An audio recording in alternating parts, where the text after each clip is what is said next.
सुनो, बात ना करो, चुप हो जाओ।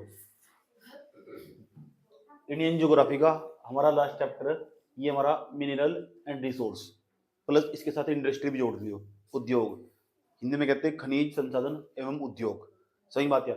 मिनरल रिसोर्स प्लस इंडस्ट्री भी जोड़ लेना इसके साथ। इंडस्ट्री मतलब उद्योग, कितने प्रकार के उद्योग हो, कितने प्रकार की इंडस्ट्री हो, सारी पढ़ने वाले पूरी की पूरी। बहुत आराम से समझाऊंगा मैं, बहुत कॉम्प्लेक्स चैप्टर है। मैं इसमें ज़्यादा टाइम नहीं लेने का, 3 क्लास लूंगा बस। 3 क्लास के अंदर प्री का भी कवर कर दूंगा इसमें, मेंस का भी। और लास्ट में जाकर ना एक ऐसा फॉर्मेट तैयार करके दूंगा तुम जाकर किसी भी उत्तर को लिखना हो ना बड़े प्यार के आसानी के साथ, इतना अच्छा तरीके से बेवकूफ़ बनाया जा सके एग्जामिनर का लिखते वक्त कि हम ना उसके अंकों में धूल झोंक सके और चाह के भी गलत नहीं निकाल सकता। ऐसे रिपोर्ट, ऐसे इंडेक्स मैं तुम्हारे सामने निकाल कर रख दूंगा। लेकिन तुम्हें ना कभी कभी प्रीलिम्स के फैक्टर भी होकर गुजरना पड़ा, जो प्री के पेपर में आते हैं उसको भी मैं सारे कवर करके चलूंगा। समझ में आई बात है? ये इतना जटिल बना दे टीचर पढ़ाते वक्त, इतना जटिल बना देगा ऐसा कि बच्चे की ना उस फैक्ट रटने के बाद उसकी सीमा फिर धीरे धीरे गायब होना स्टार्ट हो जाएगा। ऐसा लगा बहुत सारा हो गया। समझ में आया बात ये? लेकिन हम यहाँ क्या करेंगे, समझ भी डेवलप करेंगे और पहले ये देखेंगे सिविल सर्विस में कैसे क्वेश्चन आते हैं। जो पीसीएस हो, फिर और पीछे तो छोटे छोटे एग्जाम तो वैसे ही हो जाते हैं, क्योंकि एक व्यापक समझ होनी चाहिए किसी भी अच्छे जनरल लेवल पर। जो अंडरस्टैंडिंग होनी चाहिए ना किसी भी टॉपिक की, वो हम बहुत जरूरी होगी पूरी वो। रात को मैंने 12-1 बजे तक लिखा, सोच रहा है कैसे और इतनी बड़ी कॉम्प्लेक्स चीज को कैसे बहुत आसान बनाऊं, सरल बनाऊं, कैसे समझाऊं उसे। समझ में आई बात? ये बहुत जटिल था पूरा का पूरा। तो मैं तुम्हें लिखना भी बताऊंगा साथ साथ, और जो फिल्म से इफेक्ट होंगे वो भी कवर करके चलेंगे। है क्या चैप्टर का नाम? देख लो क्या चैप्टर का नाम हमारे पास भैया, खनिज संसाधन यानी मिनरल रिसोर्स प्लस इंडस्ट्री, उद्योग भी कह सकते हैं।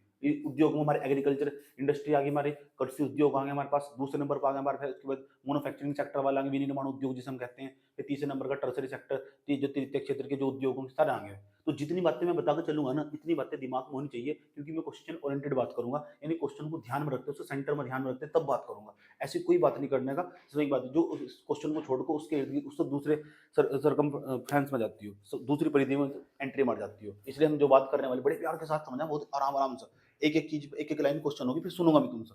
याद रखना बात, फिर सुनो अभी, याद रखना। अच्छा, खनिज हो, एक संसाधन हो, हाँ जी गुरु जी, एक तो मिनरल हो, हाँ एक रिसोर्स हो। सवाल है रिसोर्स क्या हो, किस चीज को हम रिसोर्स क्या हो, संसाधन किस चीज को हम संसाधन कहते हैं। संसाधन क्या? अभी हम थोड़ी देर बाद में सिविल सर्विस के क्वेश्चन पेपर में डिस्कस करने वाला हो रहा है।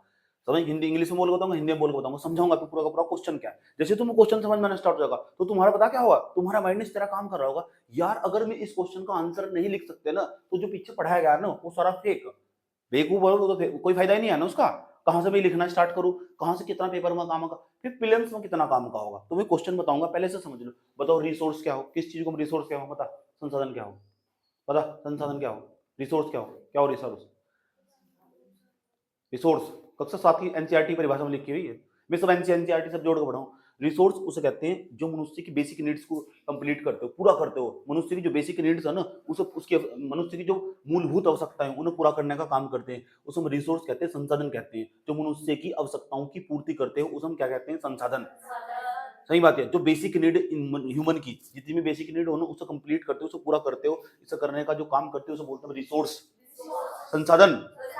हिंदी में मनुष्य की मूलभूत आवश्यकताओं की पूर्ति करती हो, ह्यूमन की बेसिक नीड को कंप्लीट करने का काम करते हो, उसे ह्यूमन रिसोर्स बोलते हैं, मानव संसाधन कहते हैं उसे। संसाधन बदल चुका, जो मनुष्य की मूलभूत आवश्यकताओं को पूर्ति करते हो, किसकी? संसाधन। ये कैमरा जो लगा हुआ है ना, हाँ यार, ये मेरे लिए ना संसाधन का काम कर रहा है, रिसोर्स है मेरे लिए। ये मार्कर है ना यार, ये मार्कर ना तो पढ़ा नहीं पाता तुम। मेरी मूलभूत आवश्यकताएं इसे हम संसाधन कहते हैं, जो मनुष्य की आवश्यकताओं की पूर्ति करते हो, ऐसे कह सकते हैं।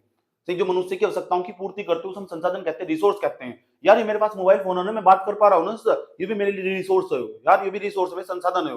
ठीक है, मैं इस टेबल में सामने खड़ा हूँ, टेबल भी मेरे लिए संसाधन का काम कर रही है, मेरी आवश्यकताओं की पूर्ति कर रही है, इसकी मुझे आवश्यकता है यार, मैं ऐसे यहाँ रेस्ट कर सकता हूँ उसको। जी बोर्ड में पढ़ा रहा हूँ ना यार, बोर्ड ना होता तो कहाँ लिखता, मैं कैसे समझा पाता? ये मेरे लिए मेरे रिसोर्स हो, संसाधन है मेरे लिए। यार जो पेट्रोल है ना निकाल कर, जिसकी वजह से हमारी गाड़ी चल रही, पूरा देश चल रहा है हमारा, पेट्रोल डीजल कच्चा तेल क्रूड ऑयल जिसे बोलते हैं, यार ये सब हमारे लिए रिसोर्स ही तो हो रहा है। क्या है हमारे लिए?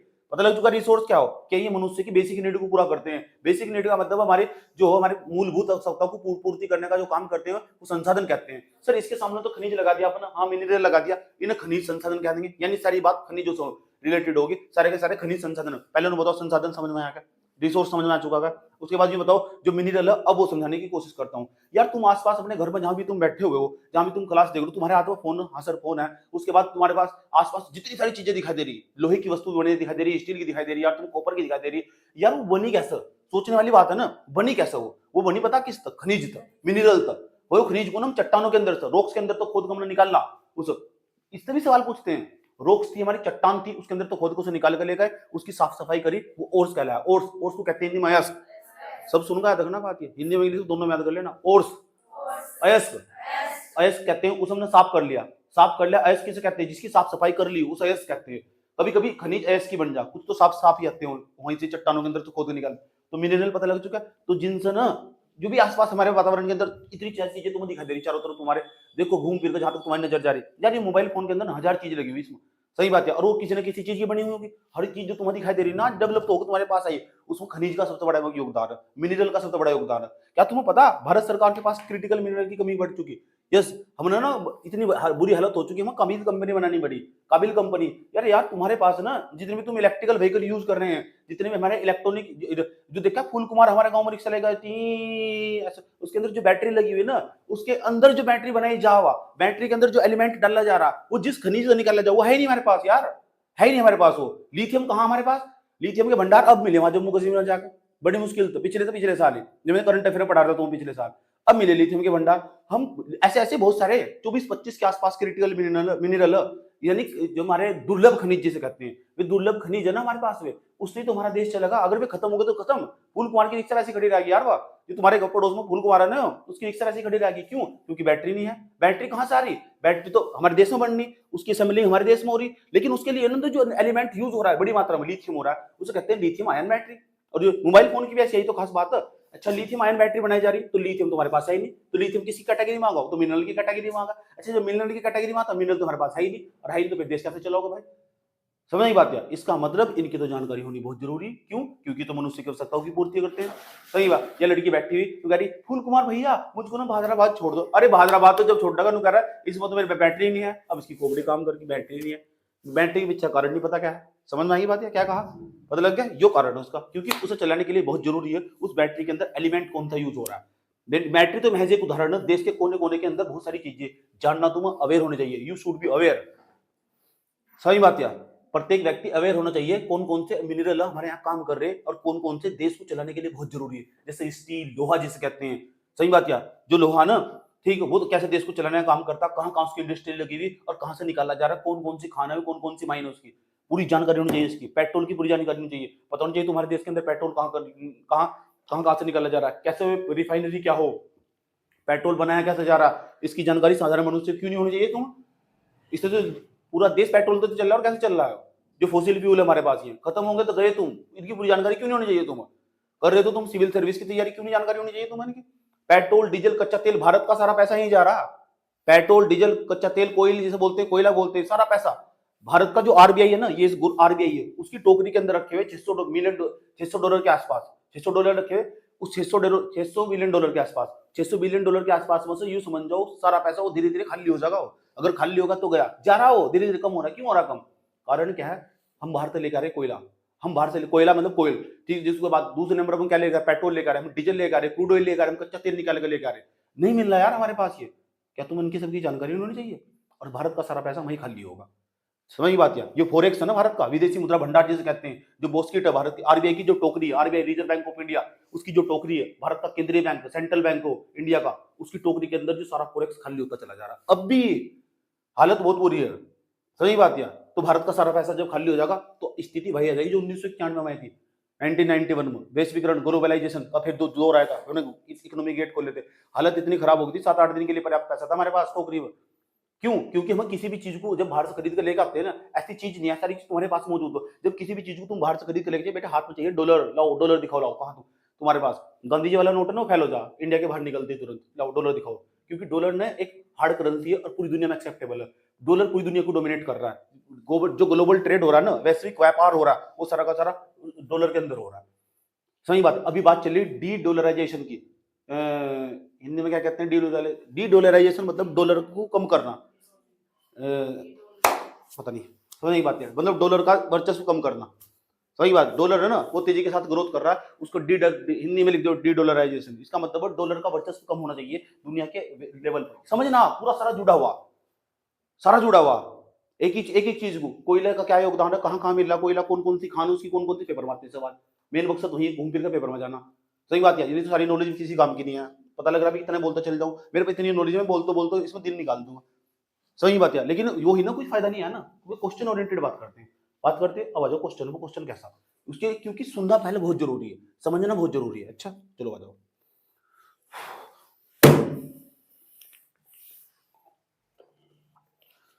क्वेश्चन क्या पूछा उसने, क्वेश्चन देखो क्या पूछा, सिविल सर्विस पे 2021 में सवाल पूछा। जो 2021 में पूछा वो 2016 में पूछा। मेंस का क्वेश्चन की बात कर रहा हूं मैं, सिविल सर्विस का यूपीएससी के मेंस के क्वेश्चन क्या पूछा। आराम से पहले इंग्लिश में पढ़ के बताऊंगा, फिर उसके बाद हिंदी में पढ़ के बताऊंगा। ध्यान से सुनना, बड़े प्यार के साथ समझने की कोशिश करना। पहले समझ लो, ये पूरा का पूरा इंडिया क्वेश्चन है जो मैं बता रहा हूँ। अगली लाइन ये मोल को बता रहा हूँ क्वेश्चन है, ये इंडिया का जो बीच वाला भाग दिखा दे रहा है, नीचे वाला भाग, इसे इंडियन पेनिनसुला बोलते हैं। प्रायद्वीप भारत का पठार, याद रहेगी बात यार, प्रायद्वीप भारत का पठार। अब मैंने तुम्हें बताया था जब पृथ्वी बन रही थी तो गोंडवाना लैंड का हिस्सा था, ये वाला गोंडवाना लैंड का हिस्सा। जो गोंडवाना लैंड का पार्ट, उसके अंदर ना प्रचुर मात्रा में, पर्याप्त मात्रा में, सही बात है, जितने भी पर्याप्त मात्रा में इसके अंदर बड़ी मात्रा में मिनरल पाए जा। ये पूरा एरिया मिनरल में देख लेना, ये भी मिनरल मिनरल मिनरल, इस पूरे एरिया के अंदर मिनरल पाए जा, खनिज पाए जा। बात समझ में आएगी, बात क्या पाए जा, मिनरल। मिनरल तो पता लग चुका तुम क्या हो, बहुत जरूरी हो मिनरल, इस देश को चलाना ना तो बहुत जरूरी मिनरल। और खासकर लोहे जैसे, लोहे तो बेसिक चीज है, बेसिक का मतलब आधारभूत उद्योग की कैटेगरी में आता है लोहा। अगर लोहा नहीं पैदा होने का ना हमारे देश के अंदर, क्या बना लोगे तुम, कुछ भी नहीं बना पाएगा तुम, तुम्हारा देश खोखला होगा, तुम्हारे घर पर गेट भी नहीं मिलने का अगर लोहा ही नहीं होगा तुम्हारे यहाँ। और तुम जानकारी तुम है नहीं, फिर तो दिक्कत खड़ी हो जाएगी ना। इतनी पूरी एरिया के अंदर ना क्वेश्चन है यूपीएससी के, मेंस का क्या सवाल पूछा सुनो। यू कह रहा है ये है पूरा एरिया, मैंने कहा हाँ है। यू कह रहा है गोंडवाना लैंड का पार्ट, मैंने कहा हाँ है, गोंडवाना लैंड का पार्ट है। गोंडवाना लैंड का हिस्सा जो पेंजिया का विघटन हुआ था, ऊपर वाला भाग अंगड़ा लैंड कहलाता है, नीचे वाला भाग गोंडवाना लैंड कहलाता है। तो उसने मेंस के अंदर सवाल पूछा कि बताओ जब ये गोंडवाना लैंड का पार्ट है, गोंडवाना लैंड का पार्ट है, तो इसके अंदर तो बड़ी मात्रा में खनिज होंगे। मैंने कहा हाँ होंगे। जो कह रहा है जब ये खनिज होंगे तो इस खनिज के अंदर लोहा भी निकलेगा। मैंने कहा अब लोहा भी निकलेगा, कॉपर भी निकलेगा, तांबा भी निकलेगा, चांदी भी निकलेगी, सोना भी निकलेगा, बहुत सारे खनिज। तो बहुत कई प्रकार के हो, ये समझना जो खनिज कितने प्रकार के, घबराओ मत बिल्कुल भी। तो उन्होंने एक प्रकार के खनिजों, क्योंकि मैं पहले सवाल डिस्कस कर दूं ताकि तुम्हें समझ सका लेवल क्या होगा हमारा पढ़ने का, समझने का। यू कह रहा गोंडवाना लैंड का पार्ट है, मैंने कहा भाई है। तू कह रहा है इसके अंदर तो बड़ी मात्रा में खनिज है, मिनरल है, मैंने कहा है। तू कह रहा है कि उसके अंदर ना, उसके अंदर जो बड़ी मात्रा में खनिज है, तो खनिज तो इन खनिजों को ना बड़ी मात्रा में गोंडवाना लैंड का पार्ट है, मैंने कहा है। तू कह रहा इन खनिजों को निकाल भी सकम, तू कह रहा हाँ, मैंने कहा हाँ निकाल भी लेंगे। तू कह रहा फिर ये जो खनिज निकाल लेंगे जो हमारी जरूरत के होंगे वो तो हम अपने घर में रख लेंगे, अपने देश में रख लेंगे, बाकी बाहर बेच आएंगे। मैंने कहा यहाँ तो बात सही है। फिर मैंने कहा इससे तो भारत का जीडीपी बढ़ जाएगा। तो कह रहा हाँ बढ़ जाएगा, लेकिन वो कह रहा बढ़ नहीं रहा। अब बता क्यों नहीं बढ़ रहा, ये सवाल है, समझ गए। अब सवाल क्या है, कह भारत का जीडीपी नहीं बढ़ रहा है। जीडीपी का मतलब भारत जो पैसा कमाओ, gross domestic product, GDP. Bharat के जीडीपी में इस गोंडवाना लैंड से निकलने वाले खनिजों का कोई कंट्रीब्यूशन नहीं है, कोई योगदान नहीं है। क्यों नहीं है, तुमसे पूछ रहा सवाल में, समझ गए। तो बहुत सारे कारण है। अब सोच रहे इस लेवल पर जाकर तुम्हें समझना पड़ेगा। अगर सिविल सर्विस की तैयारी करनी तो बहुत आसान है, आराम से कर लोगे, बड़े प्यार के साथ जो भी समझाऊंगा तुम्हें। समझ, सवाल समझ में आया, सवाल पूछूंगा मैंने क्या बताया। आपने बताया कि भारत का जो गोंडवाना लैंड है, भारत इंडियन पेनिनसुला हमारे पास, ये इंडियन पेनिनसुला मतलब प्रायद्वीप भारत का पठार। ये इंडियन पेनिनसुला होगा, प्रायद्वीप भारत का पठार होगा, प्रायद्वीप भारत का पठार। प्रायद्वीप पठार उसे बोल रहे जिसकी तीनों तरफ जल राशि हो, 1 2 3। इधर हमारे पास अरब सागर होगा, इधर बंगाली खाड़ी होगी, नीचे हमारे पास हिंद महासागर होगा पूरा का पूरा। इसे इन पेनिनसुला बोल रहे, इंडियन पेनिनसुला, प्रायद्वीप भारत का पठार, पता लग चुका। उसके बाद ये खनिजों से संपन्न, आप कहोगे हाँ खनिजों से संपन्न, अभी हम पढ़ेंगे इसके अंदर खनिजों से संपन्न। खनिज पाई जा, क्यों पाई जा खनिज, क्योंकि गोंडवाना लैंड का पार्ट। सुनूंगा मैं क्या बताया तुम्हें, गोंडवाना लैंड का पार्ट। अब जब गोंडवाना लैंड का पार्ट तो खनिज निकाल ले जाएंगे, खनिज निकाल ले जाएंगे, तो खनिज अब जितनी हमारी जरूरत के होंगे हम अपने देश में रख लेंगे, बाकी बाहर जाकर एक्सपोर्ट कर देंगे, इंपोर्ट कर देंगे, मतलब एक्सपोर्ट कर देंगे, पूरा निर्यात कर देंगे, भेज देंगे दूसरे देश से। उसका क्या करेंगे, हम पैसा कमाएंगे। पैसा कमाएंगे तो क्या होगा, जीडीपी बढ़ेगा।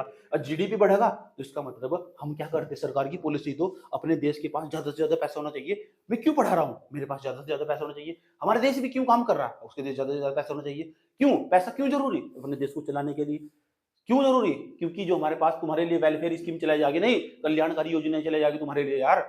समझ में आई बात यार, हाँ सर ये तो बात सही है, तो इसलिए पैसा जरूरी है। हाँ अब वो पूछ रहा है बताओ ना फिर, ये जो भारत के प्रायद्वीप पठार के अंदर खनिज पाए जा रहे, ये भारत को पैसा कमा क्यों नहीं दे रहे। बता बेटे 250 वर्ड के अंदर, बता 150 वर्ड के अंदर, इसे समेट पूरा का पूरा। एक पेज इधर का लिख, एक पेज इधर का लिख, मैं बताऊंगा, घबराओ मत। इसका क्वेश्चन समझ में आया क्या कहा, पता लग चुका, पता क्या क्वेश्चन था। जो हमारा पहले जो भारत का पठार है, हाँ ये गोंडवाना लैंड का भाग है, हाँ और तो इसमें बहुत प्रचुर मात्रा में खनिज संसाधन पाए जाते हैं, पर वे भारत की जीडीपी को बढ़ाने में योगदान नहीं दे पाए। हाँ, क्या कारण, पता लग चुका, क्वेश्चन समझा क्या, बता स्पीड में। जो हमारा भारत का पहले जो पठार है ना, हाँ गोंडवाना लैंड का भाग है, जिसके कारण ये खनिज मतलब की खरीद में हाँ खनिज बड़ी मात्रा पाया, लेकिन जो हम खनिज निकाल रहे हैं ना, वो भारत की जीडीपी में योगदान नहीं दे पा रहे, जिसमें बाहर नहीं जा रहा। बता क्या बताया। जो गोंडवाना ये प्राइवेट पे भारत का पठार है, गोंडवाना लैंड का हिस्सा होने के बावजूद भी यहाँ पर खनिज पर प्रचुर मात्रा में है, पर हम उनका दोहन नहीं कर पा रहे, निकाल नहीं पा रहे। दोहन दोहन करेंगे उनका, निकाल नहीं पा रहे, दोहन करेंगे, निकाल नहीं पा रहे, ऐसा बोलेंगे जीडीपी में योगदान नहीं दे पा रहे। पता लग चुका, पता है क्या समझाया। भारत का पठार है, इसमें ना खनिज पर प्रचुर मात्रा में मतलब और जब हम ये निकालेंगे तो ये जो खनिज है भारत की जीडीपी में योगदान ये सिविल सर्विस का क्वेश्चन, इसका बता क्या बताया। हाँ तब बस दे नहीं पा रहे, कारण बता, जानना था कारण, इतनी जल्दी थोड़ा जान लोगे, ये यहाँ ड्रामा इधर क्यों फैलाया गया, इसे पूरा पढ़ना पड़ेगा, इसे पूरा समझना पड़ेगा, जब जाके जानोगे। क्वेश्चन बताया तुम तो इस दिशा में प्रवेश करके इस चीज को उत्तर देना हो, अगर इस स्तर पर आकर नहीं लिखा ना तो हम फेल हो गए, सब फेल होगा, फिर हमारा पढ़ा हुआ किसी काम का नहीं आओ। ये सर नो, फिर इतने सारी किताबें पढ़ लो, इतना मोटा नोट्स पढ़ लो, कोई फायदा नहीं है उसका, मेन टारगेट तो लिखना ही है ना इसका, तो बताऊंगा तुम कैसे करना, सारे क्वेश्चन डिस्कस करूंगा, समझ में आई बात। और बताओ, और सुन लो ध्यान लगाकर, जो भी मैं पढ़ाने वाला हूँ ना उसकी ना पूरी हेडलाइन दे रहा हूँ, पूरी पूरी हेडलाइन चल रही है भी, हम इन क्वेश्चनों पर डिबेट करने वाले, इन क्वेश्चनों के उत्तर मिलने चाहिए 2024 से लेकर 2013 तक, आज तक जितने भी इस टॉपिक से रिलेटेड मेंस के सवाल आए वो निकाल कर पहले सामने रख रहा हूँ तुम्हारे, समझ नहीं बात है, ताकि तुम समझ सको कि इस तरह में वर्क करना हो। अच्छा चलो, discuss the multi dimensional implication of uneven distribution of mineral oil in the world. आओ समझ दे इसका मतलब क्या हो, सवाल में पूछा गया, उन्होंने कहा हिंदी में समझो, वो कह रहा है ये बताओ जो खनिज तेल हो, खनिज तेल, अच्छा खनिज तेल का यानी जो खनिज तेल पाए जा, ऑयल, जो ऑयल पाए जा, ऑयल तेल कहाँ मिल रहा है, खाड़ी देशों में, हमारे देश में कहाँ मिल रहा है, हमारे देश में मिलता ही नहीं तेल, कहाँ मिल रहा है हमारा, बॉम्बे है में, या फिर हमारे पास इस साइड में डिब्रूगढ़ में या असम के आसपास के इलाकों, ब्रह्मपुत्र की नदी घाटी के अंदर तेल मिल रहा है, और यहीं फिर जब बंद भी कर देंगे, हम निकाल ही नहीं पा रहे हैं, बॉम्बे हाई बॉर्डर साइड में यहीं तो तेल निकाल ले, अगर यहाँ तेल मिल रहा है, ऐसा क्यों हो, यहाँ तेल मिल रहा है, यहाँ मिल लेना, यहाँ मिल रहा है, यहाँ मिल रहा है, यूं पूछ रहा है, सवाल पूछ रहा होता क्या पूछ रहा है, फिर कह रहा ये खाड़ी के देश है जितने हमारे, कतर हुआ, बहरीन हुआ, अरब हुआ, इराक हुआ, प्रायद्वीप भारत का पठार हुआ, दुबई हुआ, ये सारे तेल बेच बेच के तो अमीर है, ओपेक नाम के जो देश जो ये तेल देश अमीर, ऐसा क्यों हुआ, वही वाली आसान भाषा में समझाता हूँ, जिसे भगवान ने दिया तो छप्पर फाड़ कर दिया, और जिसे दिया नहीं भारत जैसे को कुछ भी नहीं दिया, ये हो सवाल का मतलब, समझ में आई बात है, ठीक, क्या कहा मैंने बताओ, भारत जैसे को कुछ भी नहीं दिया, यही हालत है, यही सवाल पूछ रहा हूँ, समझ बात, इसे गांव की भाषा में ऐसा कहते हैं, उसने ये पूछा कि बताओ ना यार ये खनिज तेलों का असमान वितरण, जो खनिज तेल है ना ये इसका असमान वितरण है, इसके बारे में समझाओ ना, कहाँ कहाँ खनिज तेल है, क्यों नहीं है भारत के पास, ऐसा क्या कारण है, इस लेवल पर जाकर समझना पड़ेगा, हम बात समझ में आई है, हिंदी पढ़े बताता हूँ, विश्व में खनिज तेलों के असमान वितरण के बहुआयामी प्रभाव की विवेचना कीजिए, उनका इसका प्रभाव क्या पड़ा, यार ये जो खाड़ी के देश है ना, बहरीन हुआ, कतर हुआ, इराक हुआ, ईरान हुआ, ये सारे ना आज इतनी उकर दिखा रहे, क्यों दिखा रहे, इनके पास तेल है, ऑयल, बेटा जिस दिन में इनका ऑयल खत्म होगा, और होगा खत्म, फॉसिल फ्यूल हो, जीवाश्म ईंधन हो, उस दिन इनकी हालत खराब हो जाएगी, और ये बात दुबई को समझ में आ चुकी, इसलिए वहां बड़ी मात्रा में बड़े बड़े बिल्डिंग बना दी गई, टैक्स फ्री कंट्री कर दिया गया, जितने भी भारत के सारे व्यक्ति सारे टैक्स बचाने के लिए वहीं जाओ, सलमान खान का फ्लैट वहीं थी, शाहरुख खान का फ्लैट वहीं थी, बड़े बड़े एक्टर सारे वहीं थी, कंगना रनौत का फ्लैट वहीं थी, सबका फ्लैट वहीं थी, इनका सबका, बड़े बड़े सांसदों का फ्लैट वहीं थी, क्यों, टैक्स ही नहीं है, पर्सनल इनकम पर कोई टैक्स नहीं है, वाओ मजा मारो जाकर, उन्हें समझ में आ चुका, और टूरिज्म को प्रमोट कर रहे, सही बात है, जितने पर्यटन यात्री उनको बढ़ावा दे, कारण क्या है, कारण ये उन्हें समझ में आ चुका, उनकी धरती के अंदर तो तेल खत्म हो जाएगा, और जब तेल खत्म हो गया अपने यहाँ की जो पॉलिटिक्स, ग्लोबल लेवल की जो पॉलिटिक्स, उसमें बदलाव करना पड़ेगा, और बहुत जरूरी हो समय के साथ बदलना, इसलिए उन्होंने पहले वहाँ पर्यटन यात्रियों को पूरा बढ़ावा दिया, आओ आओ आओ, अगर नहीं देते ना बढ़ावा, जो भी देश तेल को बेच कर अमीर है उनका सत्यानाश होने वाला है, या देखना बात, या अगर उन्होंने अपना दूसरा विकल्प नहीं तलाशा, उन्होंने अपना विकल्प तलाश लिया, उनके पास एक ही ऑप्शन, उन्होंने सोचा कि टूरिज्म को प्रमोट करना पड़ेगा, यात्रीगण आओ हमारे देश के अंदर आओ और ठहरो, उसके बाद फ्लैट फ्लैट लो, एंजॉय करो, दुबई आओ घूमने, समझ में आई बात, यही कारण है, बता लग गया मैं क्या कह रहा हूँ, पूछ रहा है, पता क्या है सवाल पूछ रहा है, बताओ ना, जब खनिज तेलों का असमान वितरण, सवाल सुनूंगा मैं तुमसे क्या बताया, जब खनिज तेल इनका असमान वितरण, असमान वितरण अनइवन डिस्ट्रीब्यूशन, अनइवन डिस्ट्रीब्यूशन का मतलब इस देश में तेल है, इस देश में है नहीं, उस देश में है, इस देश में है नहीं, तो बताओ ना यार कारण क्या है, इसका प्रभाव क्या पड़ेगा, क्या प्रभाव पड़ेगा इसका, कहाँ कहाँ प्रभाव पड़ेगा, इस तो तुमसे पूछ रहा है, हम बताएंगे तुमको। बात समझ में आएगी, सवाल क्या कहा, बता क्या समझा सवाल। आपने बताया कि जो खनिज है ना, खनिज तेल है, इसका जब असमान वितरण है, तो क्या प्रभाव पड़ेगा? अब मल्टी डायमेंशनल इफेक्ट पड़ेंगे उसके, बहुआयामी प्रभाव, बहुनी भूनी बहुआयामी प्रभाव, पता लग चुका सवाल क्या है। बहुआयामी प्रभाव का मतलब पता क्या हो, एक क्षेत्र पे फैक्ट्री पड़ने का इसका, कि अलग अलग ऐसा हर क्षेत्र पर अलग अलग, इस पर अलग इफेक्ट पड़ेगा, एग्रीकल्चर पर उस पर अलग इफेक्ट पड़ेगा। एक बात बताओ, जब तेल ही नहीं मिलने का हमारे देश में, चलो सोचो, जब हमारे देश में आज तेल नहीं आया, जो पेट्रोल डीजल आ रहे नहीं है, चलो सबसे पहली बात, सारे बच्चों का स्कूल जाना बंद, कहाँ जाओगे, सारी ट्रेनें रद्द, सारे जो एरोप्लेन उड़ रहे हैं सारे बंद, तो कितने, और दूसरा सबसे बड़ी खास बात, इसका असर, खेत में पानी चाहिए था, और पानी चाहिए था तो वहां तो ट्रैक्टर चलाना पड़ेगा, इंजन चलाना पड़ेगा, पेट्रोल चाहिए, डीजल चाहिए, कोई नहीं चलने का, फसल का नाश, फसल का नाश तो भूखमरी, भूखमरी तो गरीबी। अगर इस स्तर पर तुम जाकर सोच सकते हो तो तुम सिविल सर्विस के स्टूडेंट हो, अगर तुम इस स्तर पर जाकर नहीं सोच सकते तो you are not a civil service aspirants. Mobile phone को 5 सेकंड नहीं चलाना, अगर मान लो मोबाइल फोन तुमने 1 घंटा नहीं चलाया ना, तो तुम जानते हो तुम पर्यावरण को बचा रहे हो, ज्यादा तुम कैसा आओ समझाते हैं, इस स्तर भी तुम्हारी समझ होनी चाहिए, जब मैं बोल लूंगा। मैं कह रहा हूं कोई भी व्यक्ति अगर मोबाइल फोन को नहीं चला रहा ना, तो यूं समझ जाओ वो पर्यावरण के संरक्षण में अपना योगदान दे रहा है, इन्वायरमेंट को प्रोटेक्ट करने में अपना योगदान, वो व्यक्ति इन्वायरमेंट फ्रेंडली होगा।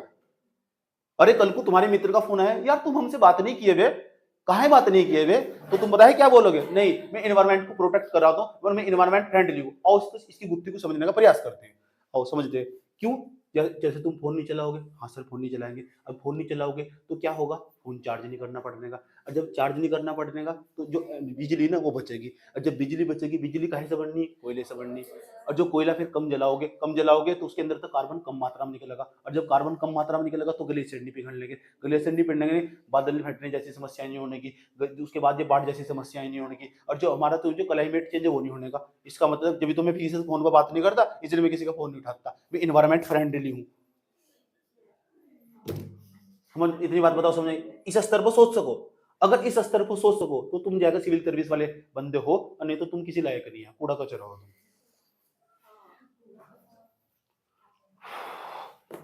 सबसे बड़ी खास बात पता क्या हो, बन जा बच्चे, धीरे धीरे धीरे धीरे करके बन जा। हाँ सारा खेल हो, ये सारा रोला पता किसका, ये सारा रोला पता किसका, ये सारा रोला माहौल में रहने का, कैसे माहौल में तुम रहते हो, ये सारा रोला उसका नहीं है, समझ की बात है।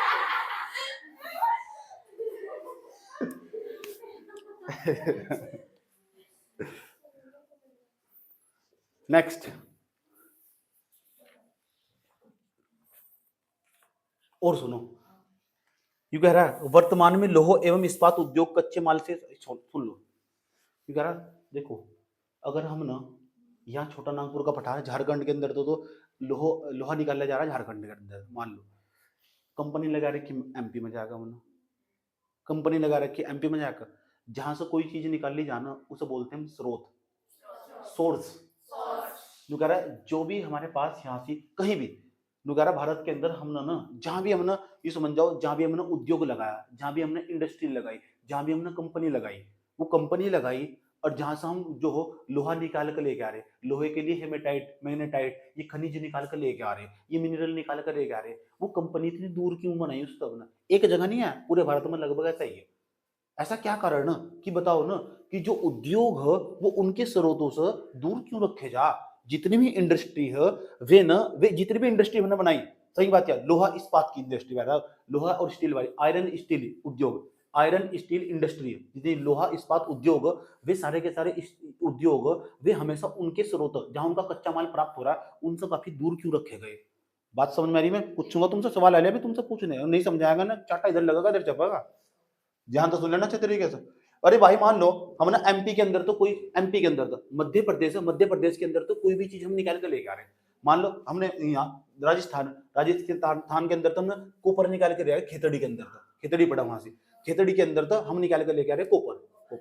लेकिन कॉपर को पिघाड़ कर हम जो कॉपर को साफ रूप में तैयार, अच्छे रूप में तैयार करो, कॉपर की कोई भी चीज वायर बनाना हो या कॉपर का कोई भी वेसल बनाना हो, बर्तन बनाना हो, अच्छा तो उसके लिए हम क्या करते हैं, इंडस्ट्री लगाई हमने एमपी में जाकर लगा दी। अब सवाल यही पूछ रहा हूँ तुमसे, बताओ कि जहां भी कोई भी कच्चा माल निकाला जाए, जहां तक तो जहां कच्चा माल निकाला जाएगा उसे स्रोत बोल लोगे। कच्चा माल मतलब रॉ मटेरियल, जहां तुम रॉ मटेरियल निकाल लेंगे, कच्चा माल निकाल लेंगे, और जहां हम उद्योग लगाएंगे तो उनके बीच में इतनी दूरी क्यों हो, ये सवाल पूछ रहा है। बात समझ में आई बात है? आसान भाषा में सवाल पढ़कर बता रहा हूँ, ध्यान से सुन लेना छतरी।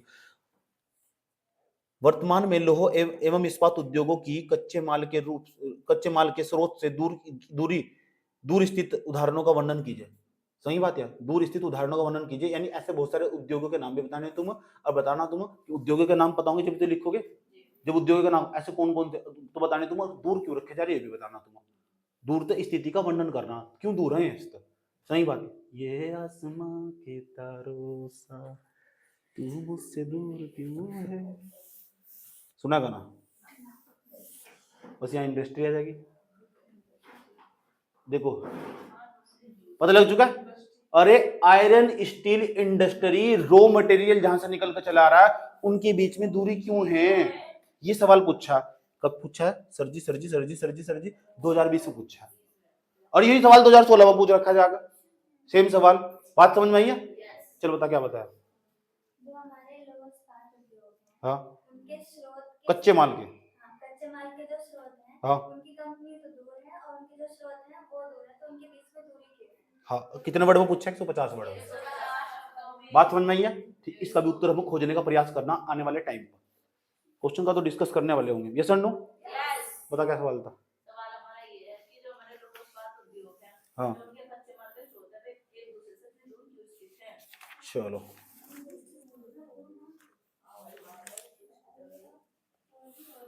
पता लग चुका। चैप्टर का नाम हमारे पास खनिज संसाधन एवं उद्योग, industry, mineral resource and industry. और इंडस्ट्री सारी पढ़ेंगे हम, 3 के 4 दिन लगा देंगे, लेकिन परमानेंट इसका राग परमानेंट के लिए खत्म कर देंगे। और ऐसा पढ़ेंगे कि सारी समस्याओं को जान सके, रिसेंटली कौन कौन सी समस्याएं भारत के अंदर मौजूद है। अगर तुम रिसेंटली जो जितनी भी समस्याएं भारत के पास मौजूद है ना, अगर वो तुम्हें सच में समझ आ चुकी तो अगले 4-5 साल की सारी प्रॉब्लम समझ में आ जाएगी तुम्हें।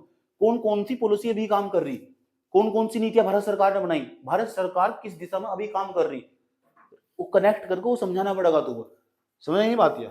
ठीक, तो लगेंगे 3-4 दिन अभी अच्छे तरीके से, इसका सारा राग आज ही खत्म हो जाएगा, फिर आगे धीरे धीरे एक बार ही खत्म हो जाएगा।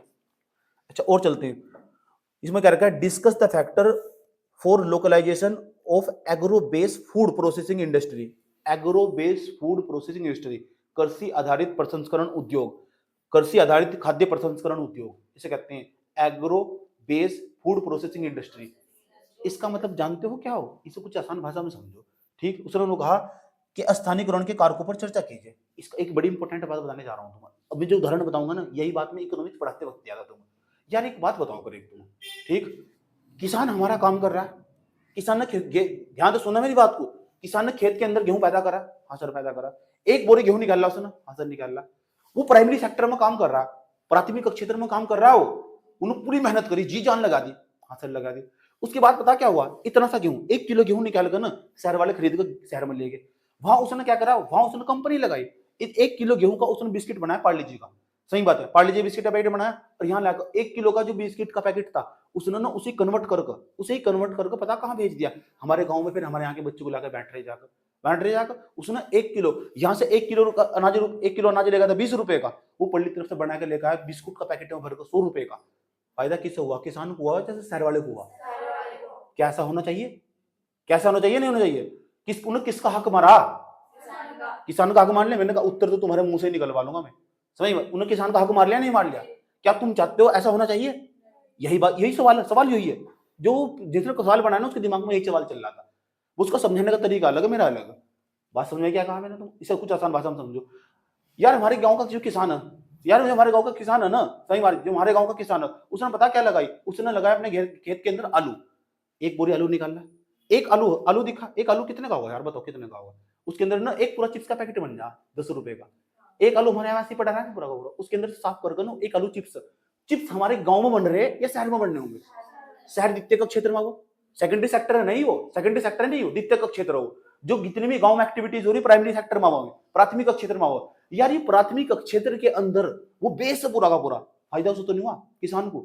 एक बोरी अनाज, एक बोरी आलू लेगा, वो लाखों की हजारों के आलू लेगा और लाखों में लाकर हमारे गांव वालों की खिला रहा है, चिप्स के पैकेट में भर कर जाकर। नुकसान किसे हुआ? गांव के किसान को। क्या कारण? कारण यो हो उसके खेत के पास इंडस्ट्री नहीं लगी, उसके खेत के पास उद्योग लगना चाहिए था, खाद्य प्रसंस्करण उद्योग। आलू एक काम करो, डालो कंपनी में ही कहीं, उसे सारे आसपास के 20-50 किसान मिल जाओ, बस में लगाओ कंपनी, और कंपनी के अंदर डालो आलू की बोरिया, और जैसे आलू की बोरी डाल लोगे ना तो किसानों को फायदा होगा, अब किसान आसपास गाँव में जाएगा। ये चाहती है सरकार, ये होना चाहिए। क्या होगा? स्थानीयकरण को बढ़ावा दिया जाएगा, लोकल चीजों को प्रमोट करा जाएगा, और वो सारी चीजें वहीं खपत हो जाएगी उनकी।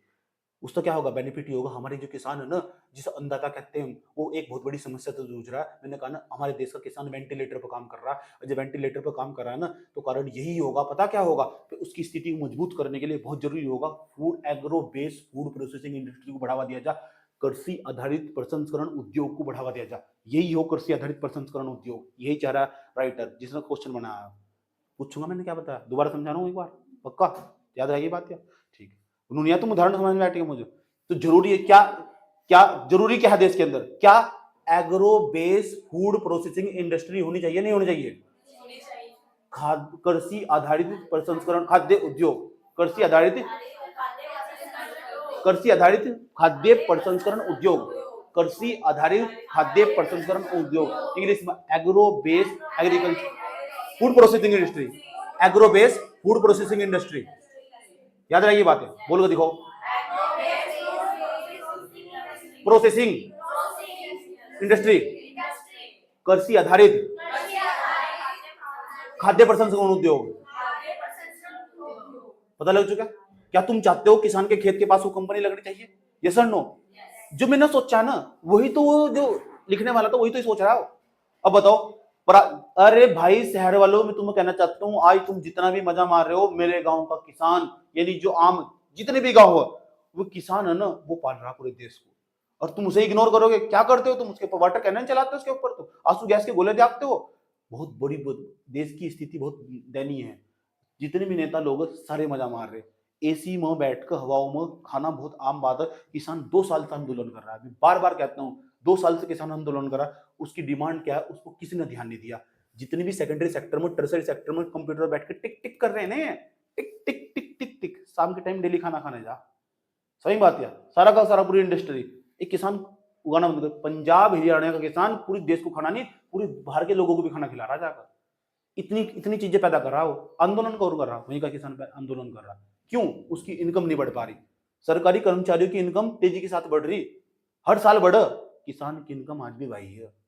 आए थे तो क्या बोल रहा था मोदी जी? आए थे क्या बोल रहा था? 2022 से इनकम दोगुनी करेंगे। कहाँ? लाओ हिसाब दो, लाओ कहाँ इनकम दोगुनी हुई? लाओ हिसाब दो। कोई हिसाब मांगने वाला ही नहीं है यहाँ। चुनावी जाति धर्म के मुद्दे समझ आई बात? यार ठीक, ऐसे देश के अंदर अब आ चुके जहां चुनाव के अंदर क्या चीज मेन हो, किसानों का मुद्दा मेन नहीं है ना। चुनाव के अंदर यहाँ मौजूद हो जाति किसकी बढ़िया, वोट किसका ज्यादा। समझ बात है? किस जाति के वोट ज्यादा, किस धर्म के वोट ज्यादा, इन पर चुनाव हो रहा। कौन सी दुनिया में जी रहे हो यार? कहाँ हो तुम? मतलब निकलो बाहर को, पता लगा तुम्हें दुनिया कितनी आगे तेजी के साथ ग्रोथ कर रही। मैंने क्या कहा था तुम्हें?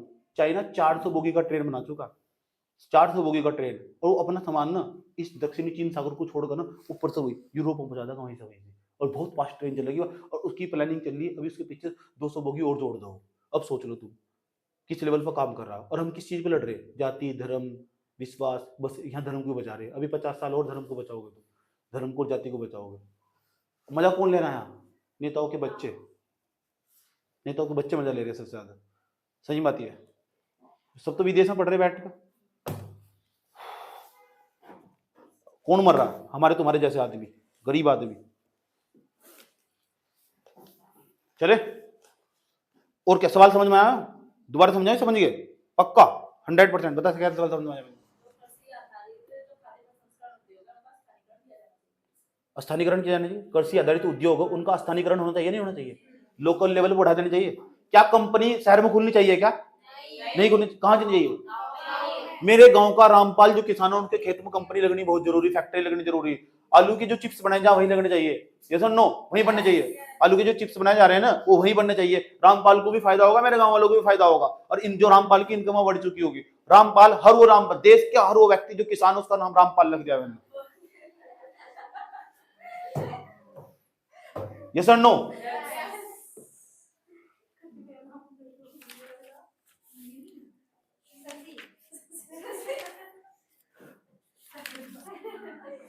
और सुनो, और सुनो, ध्यान तो सुना अच्छे तरीके से। 2-3 क्वेश्चन समझाए, चौथा तीसरा क्वेश्चन, पेट्रोलियम रिफाइनरी आवश्यक रूप से कच्चा तेल उत्पादन के समीप अवस्थित नहीं है। फिर वही बोल रहा हूं, पेट्रोलियम रिफाइनरी, पेट्रोल की जहां साफ सफाई करी जा। तो कह रहे सोनू जी, मैंने कहा हाँ बताओ क्या हाल चाल है तुम्हारे? तो कह रहे ये असम है। मैंने कहा असम है। तो कह रहे डिब्रूगढ़ पड़ा, वहां एयरपोर्ट ही पड़ा, आप एक बार उतरे थे वहां से? मैंने कहा हाँ उतरा था। तो कह रहे इसके पास नहीं तेल रिफाइनरी पड़ा। मैंने कहा हाँ पड़ा, क्या दिक्कत है बताओ? तो कह रहा ना तेल कहीं और से निकाल कर लेकर आ रहे काफी दूरी पर, और तेल रिफाइनरी तुमने कहीं और बना रखी, उनके बीच में दूरी।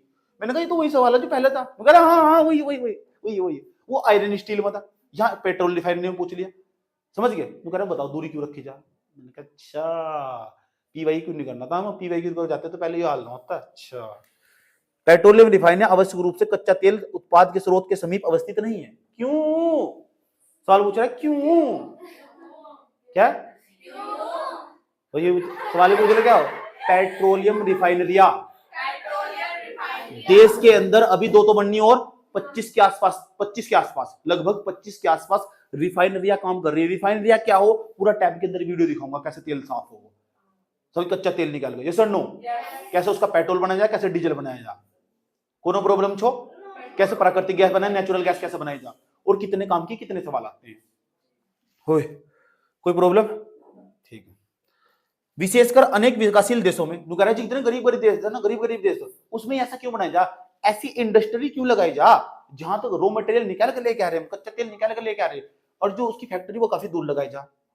कारण तो उसके बहुत हो सके, एक कारण ये भी हो सके ताकि वहां तो एक तो जहां से निकाल ले वहां तो काफी लोगों को रोजगार मिल जाएगा, और एक दूसरा कारण हो सके उस स्थान के लोगों को रोजगार मिल जाएगा जहां रोजगार नहीं है।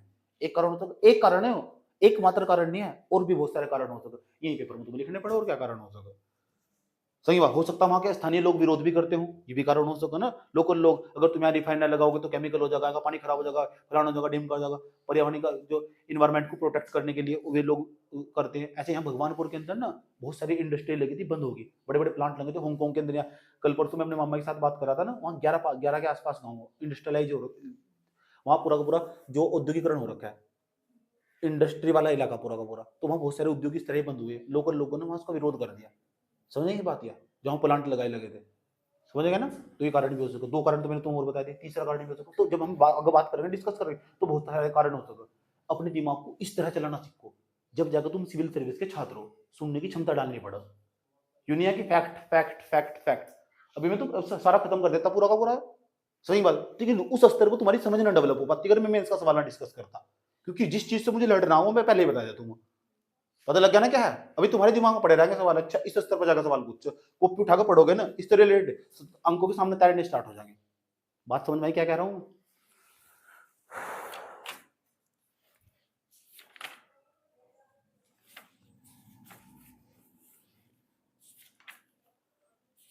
चलो भाई,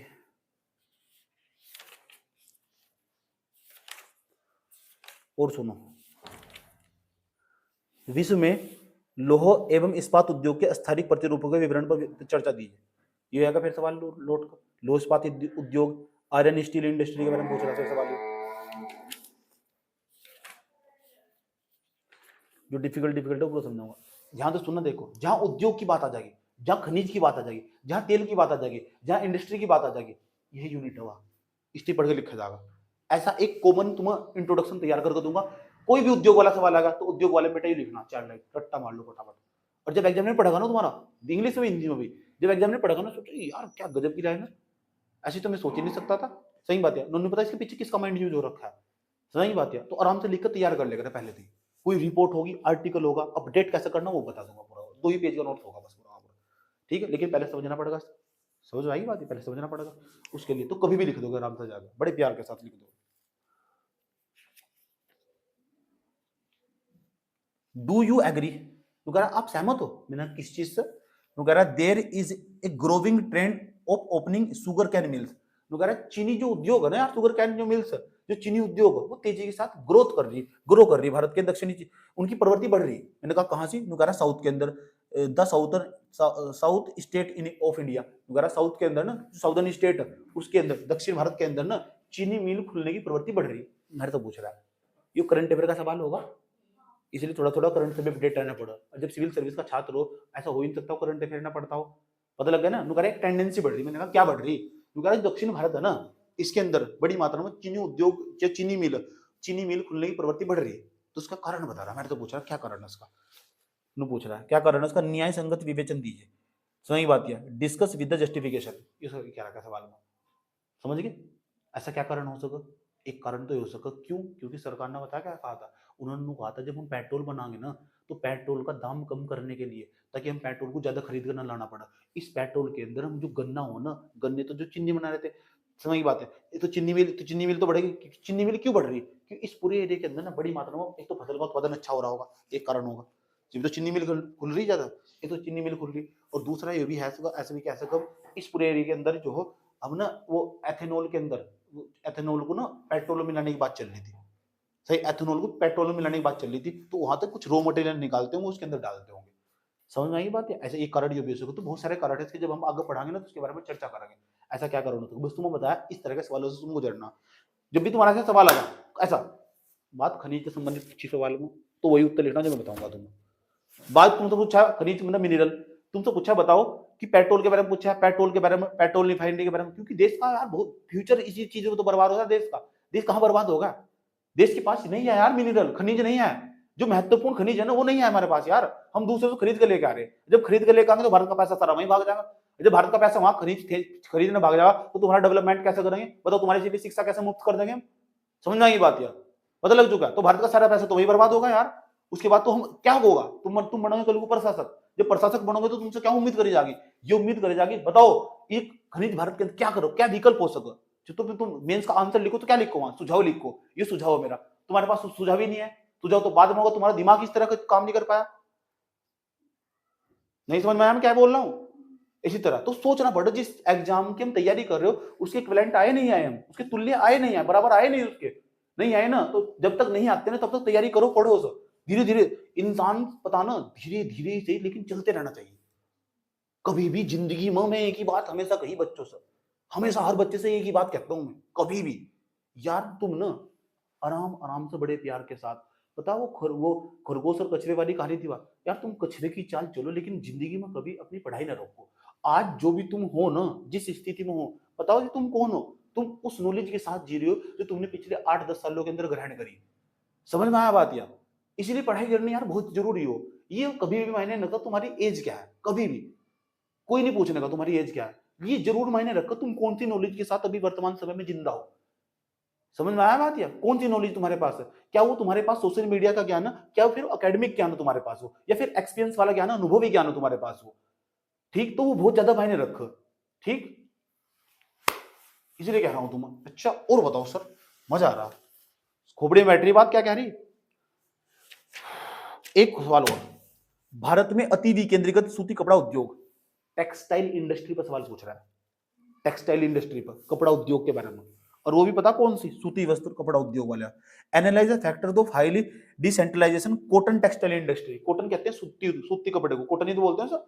कॉटन टेक्सटाइल इंडस्ट्री, सूती वस्त्र उद्योग के विकेंद्रीकरण, अति विकेंद्रीकरण के कारकों पर विश्लेषण कीजिए। नुगारा बताओ, एक बात बताओ, मैंने कहा बताओ, नुगारा जो सूती वस्त्र उद्योग भारत के कोने कोने में, भारत का नक्शा देख क्या तुमने?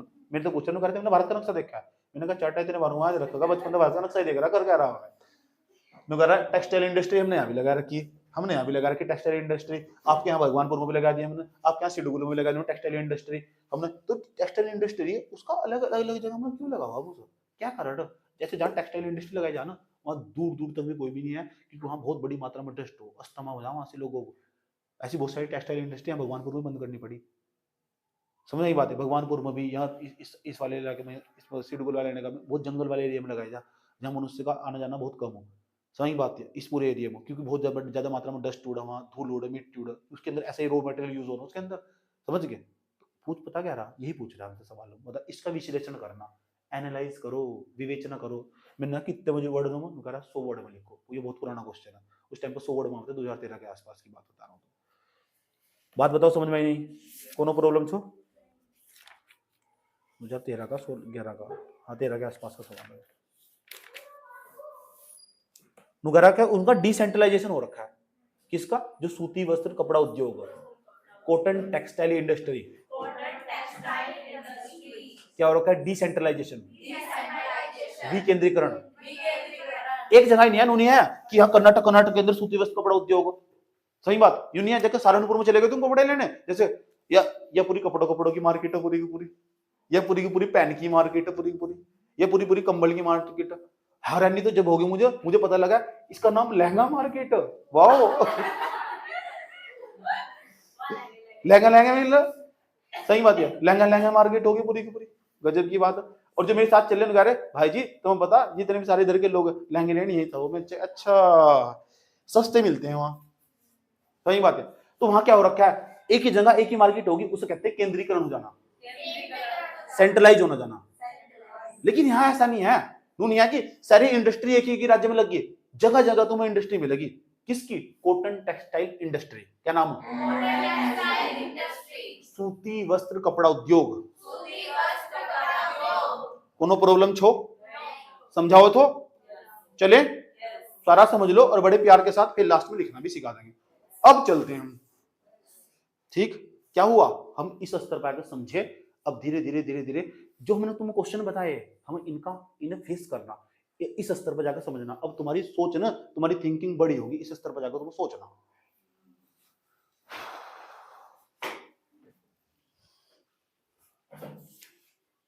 चले आ जाओ, अब आराम से बड़े प्यार के साथ समझना। हिंदी भी पेपर में सवाल लगते हैं पिलम्स वाले फैक्ट, ठीक? बहुत बड़े प्यार के साथ समझना। आओ सबसे पहले समझते हैं खनिज क्या हो, किस चीज को मिनरल कहते हैं। किसी पेपर में परिभाषा नहीं घबराओ, किसी भी पेपर में। लेकिन क्यों बता रहे हैं आप, बताना बहुत जरूरी, पूछूंगा तुमसे, याद रखना।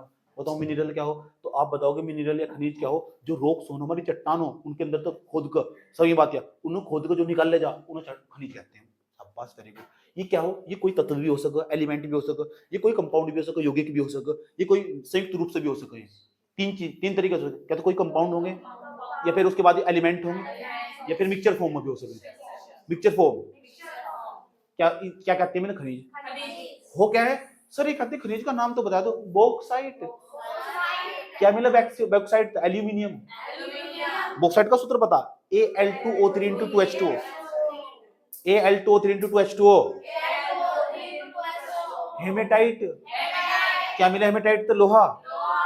मैग्नेटाइट, मैग्नेटाइट, इससे भी क्या मिला? लोहा। है क्या बोला हो? खनिज, मिनरल। कहां से निकाल लगा है? चट्टानों के अंदर से। कैसे? खोद कर, फोड़ कर। याद रहेगी बात है, किस? चट्टानों को। याद रहेगी बात है, कोई प्रॉब्लम? पेपर में पूछना याद, ये पता लग चुका खनिज क्या हो।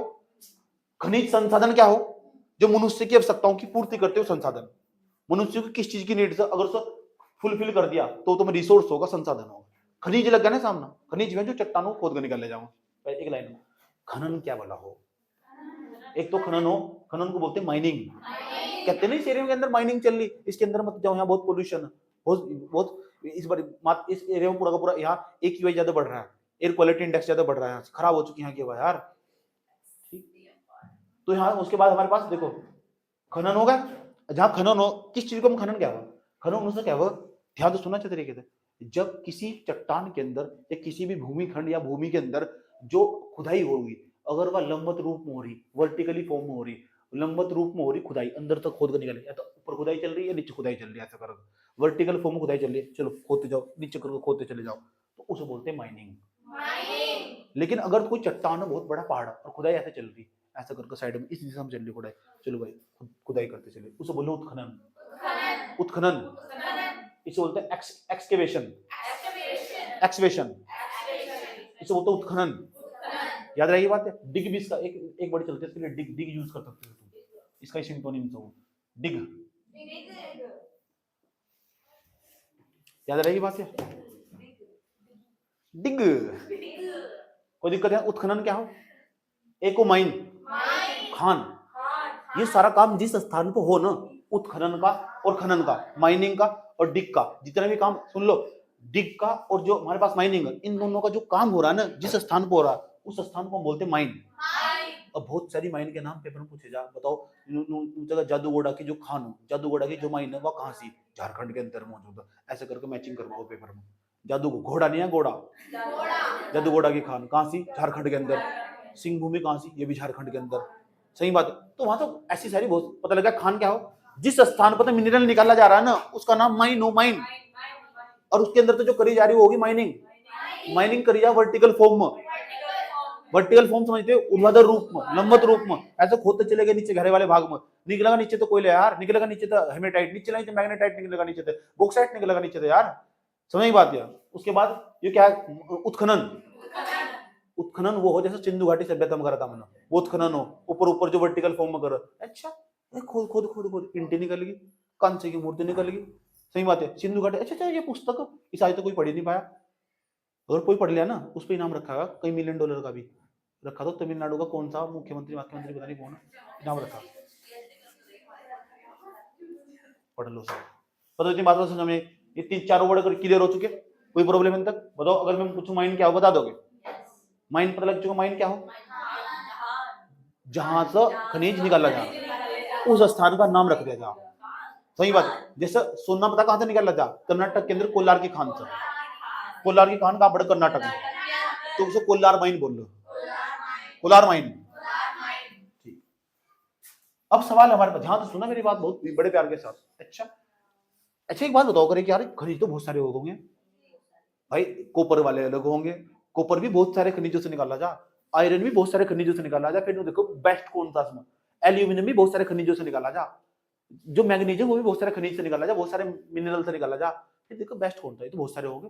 और जब कोई किसी चीज की संख्या ज्यादा हो जाए ना, तो अध्ययन की सुविधा के लिए हम पढ़ने के लिए उसका क्लासिफिकेशन कर ले, हम क्लासिफिकेशन बांटना शुरू कर दो।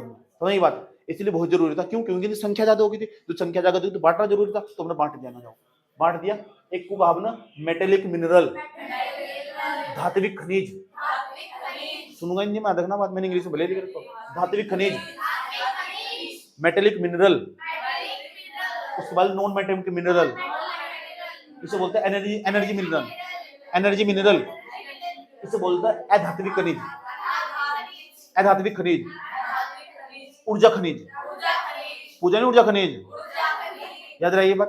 तो बताओ हमारे जो खनिजों कितने प्रकार के? पहला, हिंदी में तो उसका नाम, इसका ओके डन, पता लग चुका। क्यों मनटा में पता लग गया, क्यों? अध्ययन की सुविधा के लिए ऐसी शू कर रखी है सर। हाँ, मेटेलिक जो मिनरल हो, थोड़ा इसकी ना इसकी फीचर्स बता दो जरा, इसकी विशेषताएं बता दो, प्लीज एक्सप्लेन करो। जो मेटेलिक मिनरल हो ना, जो धात्विक खनिज हो, इनसे में धातु प्राप्त हो, लिखा हुआ ना मेटल इज ऑब्टेन, इनसे धातु प्राप्त होती है।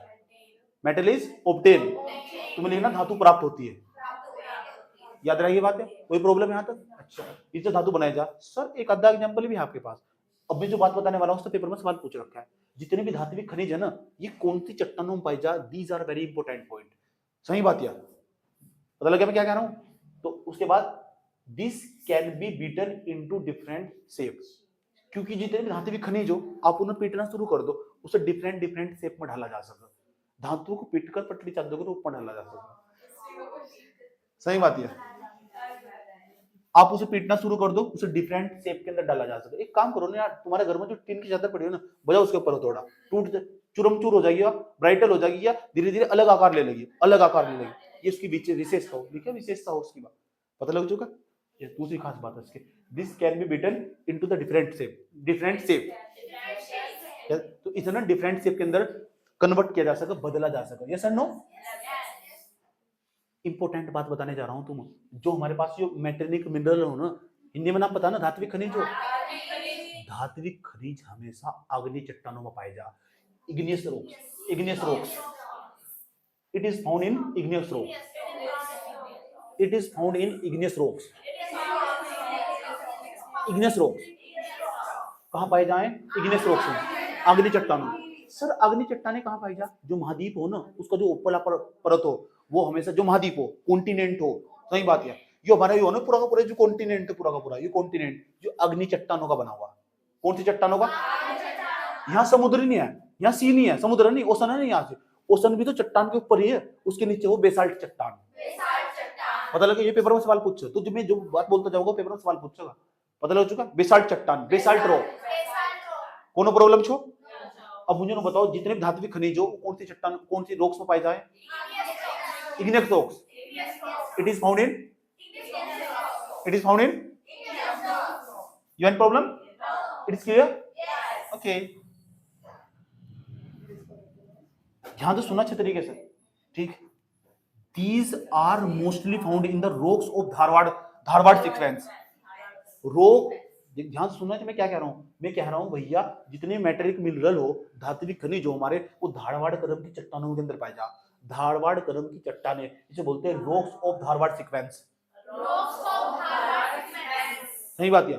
मैं कह रहा हूं metallic mineral are found in mostly rocks of Dharwar sequence. जितने भी धात्विक खनिज हो ना, वो धारवाड़ क्रम की चट्टानों में पाए जा। कहां से? इंग्लिश में क्या बोलते हैं? Rocks of Dharwar sequence. कोनो प्रॉब्लम? दो लाइन हमें याद रहेगी, एक तो इग्नेस रॉक्स वाली और एक धारवाड़ क्रम की चट्टानों वाली। कौन से खनिज है? नाम क्या है हिंदी में इनका? धात्विक खनिज। कोई प्रॉब्लम? ठीक। और बताओ, और क्या बताओ? जब धात्विक खनिज भी बहुत सारे हो जा तो फिर इन्हें बांटना पड़ेगा, इन्हें भी बांटना पड़ेगा। इन्हें बांटोगे नहीं बांटूंगा, मुझे जरूर बांट दोगे आप। मन में जब सवाल चल रहा होगा ना, इनकी वजह से मैं परेशान कर रहे। धात्विक खनिज क्या है? Metallic mineral. दो टाइप के हो। कितने टाइप के? एक का नाम है फेरोमेटेलिक मिनरल, इसे बोलते हैं लोह खनिज, लोह धात्विक खनिज। नॉन फेरोमेटेलिक मिनरल, बेटे इतना ही पेपर में रखा है पीसीएस में लिखने का, याद रखना बात है, इतना ही पेपर में रखा है ऊपी पीसीएस में। ऊपी मैं यूपी नहीं कहता हूं, ऊपी कहता हूं, ऊपी पीसीएस में, याद रहेगी बात है। सुनो सुनो सुनो सुनो सुनो सुनो, नाम क्या है? फेरोमेटेलिक मिनरल, लोह धात्विक खनिज। क्या विशेषता हो? ध्यान से सुनना चाहिए। लोह धात्विक खनिज की क्या खास बात हो? इसके अंदर ना आयरन पाया जा, आयरन उसका अंश पाया जा। Iron is found in the four, हाँ, iron is found it in, iron is found in it, iron is found in it. इसके अंदर लोहे का अंश पाया जाता है। पता लग गया? जिसके अंदर भी लोहे का अंश मिलेगा ना उसे बोलेंगे लोह धात्विक खनिज। लिख लो कैसे जाएगा आज? लोह धात्विक खनिज। क्या मिलेगा इसके अंदर? लोहे का अंश। Iron is found in it, इसमें लोहे का अंश पाया जाता है। कोनो प्रॉब्लम छो? अगर तुम्हें लोहा मिल गया तो लोह धात्विक खनिज है, लोहा नहीं मिला तो अलोह धात्विक खनिज है। अलोह धात्विक खनिज, नॉन फेरोमेटेलिक मिनरल, नॉन फेरोमेटेलिक मिनरल। कुछ भी पूछ लूंगा तो कौन सी लाइन क्या लिखी हुई हिंदी में इंग्लिश में याद रखना बात है, ध्यान से सुन लो अच्छे तरीके से। इसके एग्जांपल क्या है? सर इसके एग्जांपल बताओ। अरे भाई तुम ना जितने भी आयरन ओर होंगे, आयरन के अयस्क होंगे, सबके अंदर लोहा पाया जाएगा। सर आयरन के तो हमें मालूम ही नहीं है, सर आप बता दो ना प्लीज। हेमेटाइट, मैग्नेटाइट, तो सबसे महत्वपूर्ण उसमें हेमेटाइट। हेमेटाइट, हेमेटाइट का सूत्र बता सकोगे क्या हो? Fe3O4, एक को मैग्नेटाइट Fe3O2। बताना हेमेटाइट और मैग्नेटाइट का क्या सूत्र हो, ठीक है? पता लग चुका? अगर लोहे का अंश मिला तो क्यों क्या हो गए? मैं हिंदी में बताओ, हिंदी में। लोह धात्विक खनिज, इसका नाम क्या है? नॉन फेरोमेटेलिक मिनरल का। इसमें लोहे का अंश पाया जा, इसलिए मैंने लिखा नहीं, क्या लिखेंगे? Iron is not found in it, iron is, इसमें लोहे का अंश। वेरी गुड, शाबाश। फॉर एग्जांपल कॉपर, कॉपर में यार, कॉपर जो और समझा तो कॉपर। अच्छा एक आधे कॉपर के अयस्क का नाम बताओ, जो कॉपर है ना उसके और का नाम बताओ। आयरन पाइराइट, पता? क्यूप्राइट, क्यूप्राइट, CuFeS2, सिडराइट तब लग गया। Au, सोना, क्या सोना ज्यादा निकल रहा है, सही बात है, वहां से वो आयरन थोड़ा ही है वहां से। उसके बाद चांदी होगी, सोना चांदी चमनप्राश, समझ नहीं बात है। ये शीशा, शीशे का तो दिल मेरा नहीं शीशा। उसके बाद बॉक्साइट, बॉक्सा नहीं बॉक्साइट, बॉक्साइट, याद रही ये बात। या तो इतनी बात बताओ, समझ में आई नहीं आई, कोई प्रॉब्लम? It is clear? अरे क्लियर होगा क्या वो? हिंदी में लिख लोगे ना सर, कुछ है नहीं, मैं सारा तो बता दीजिए। अब नॉन मेटेलिक मिनरल क्या होगा, इसे क्या बोलते हैं? अधात्विक खनिज। ये कौन से खनिज थे? इसमें ये ना मेटल इज ऑब्टेन, इसमें मेटल पाई जा, इसमें मेटल नहीं पाई जाती, metal is not obtain, metal is not obtain, इनसे धातुएं प्राप्त नहीं होती है, इनसे धातुएं प्राप्त नहीं होती है। चले ध्यान से सुनना बड़े प्यार के साथ, और सुनो। इसी क्या खास बात है, जितने यार ये ब्राइटल हो, ब्राइटल मान लो क्या भंगुर हो यार, ये अगर तुमने चोट मारोगे ना तो चूरम चूर हो जाएगी, टुकड़े टुकड़े हो जाएंगे यार इनके, ब्राइटल हो, दे आर ब्राइटल, भंगुर होती है यार ये, भंगुर, भोंदो नहीं भंगुर,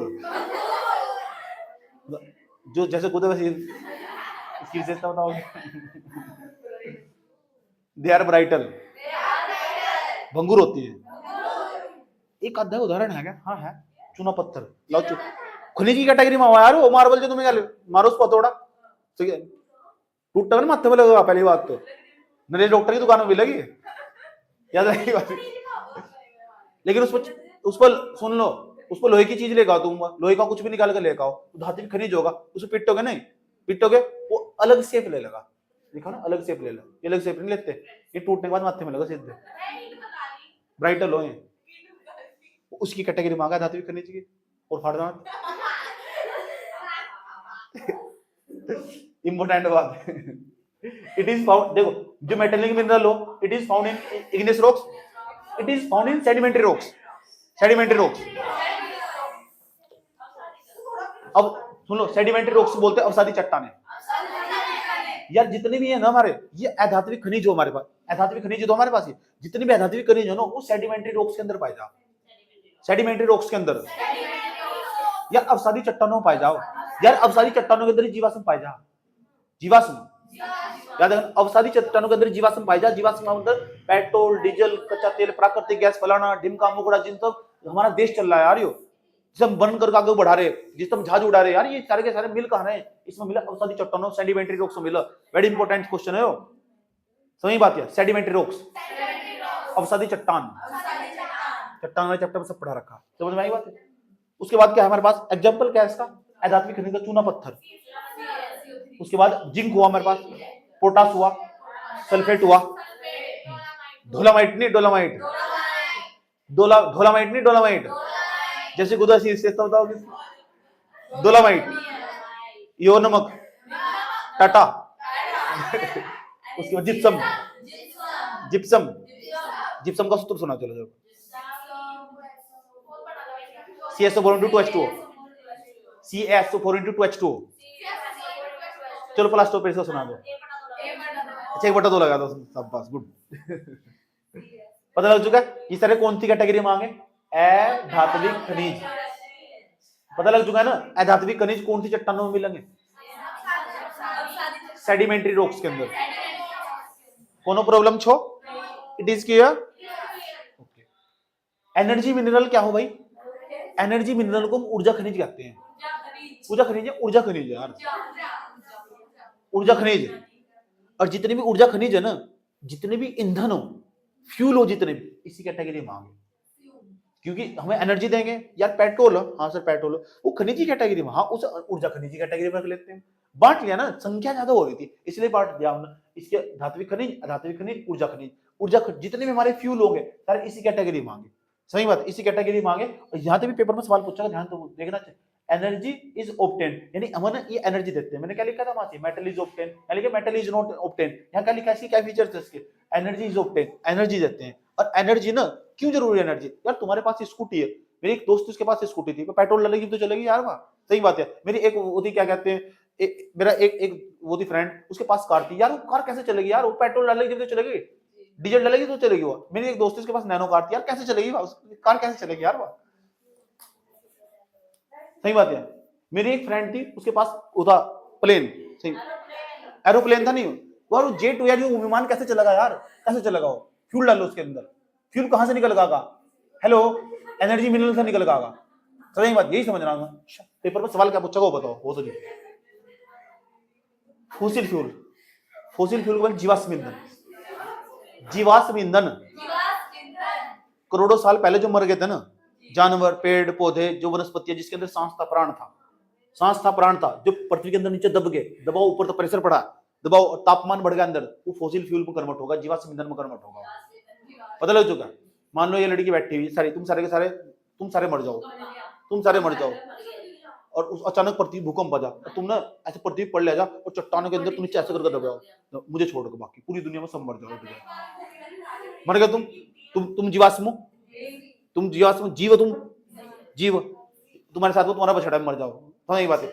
बछड़ा नहीं होता क्या, सब मरो, मतलब पूरी पृथ्वी सारी जीव मर जाए, मुझे छोड़ोगे, सही बात। अरे यार सुन लो, दिमाग ना खराब हो। चट्टान, एक चट्टान थी, नीचे तुम दब गए, उसके चट्टान के अंदर नीचे दब गए, मैं सब चट्टानों बैठा खाना खा रहा आराम से बोल रहे। सुनो ध्यान लगाएगा, चट्टानों पर दबाव पड़ रहा है, तुम्हारा क्या हाल होगा जो नीचे पड़े होगे, तो नीचे दाब बढ़ रहा होगा, टेम्परेचर बढ़ रहा होगा, प्रेशर और टेम्परेचर दोनों बढ़ रहे होंगे, तो दबाव और जो एक तो दबाव होगा, एक तापमान होगा, तो तुम्हारे जो शरीर है ना तुम्हारा, धीरे धीरे धीरे पीस को वो ऑयल में कन्वर्ट हो जाएगा। ऐसे बना पेट्रोल डीजल, सही बात है, ऐसे बना पेट्रोल डीजल। और वो ना पेड़ पौधे भी हो सका है तुम्हारे साथ, जिसके अंदर सांस प्राण था ना, वो कुछ भी चीज हो सको, कोई सा भी जीव हो सको। डायनासोर मरे थे वहां खाड़ी वाले इलाकों में, उसके नीचे दबका आए तक हम पेट्रोल डीजल आगे बनकर निकल रहा है। चलो समझ में आई बात है।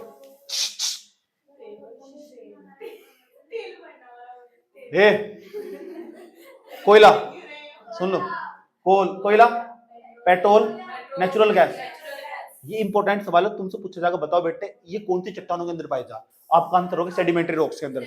यह बात मैंने वहां बताई थी, सेडिमेंट्री रॉक्स के अंदर, अवसादी चट्टानों के अंदर, पता लग चुका। वो इंपॉर्टेंट बात। इसी कैटेगरी में एनर्जी मिनरल में और क्या क्या आगा, एनर्जी मिनरल में आगा हमारे पास, एनर्जी मिनरल में ये आगा हमारे पास न्यूक्लियर फ्यूल, इसे बेटा आणविक ईंधन कहते हैं।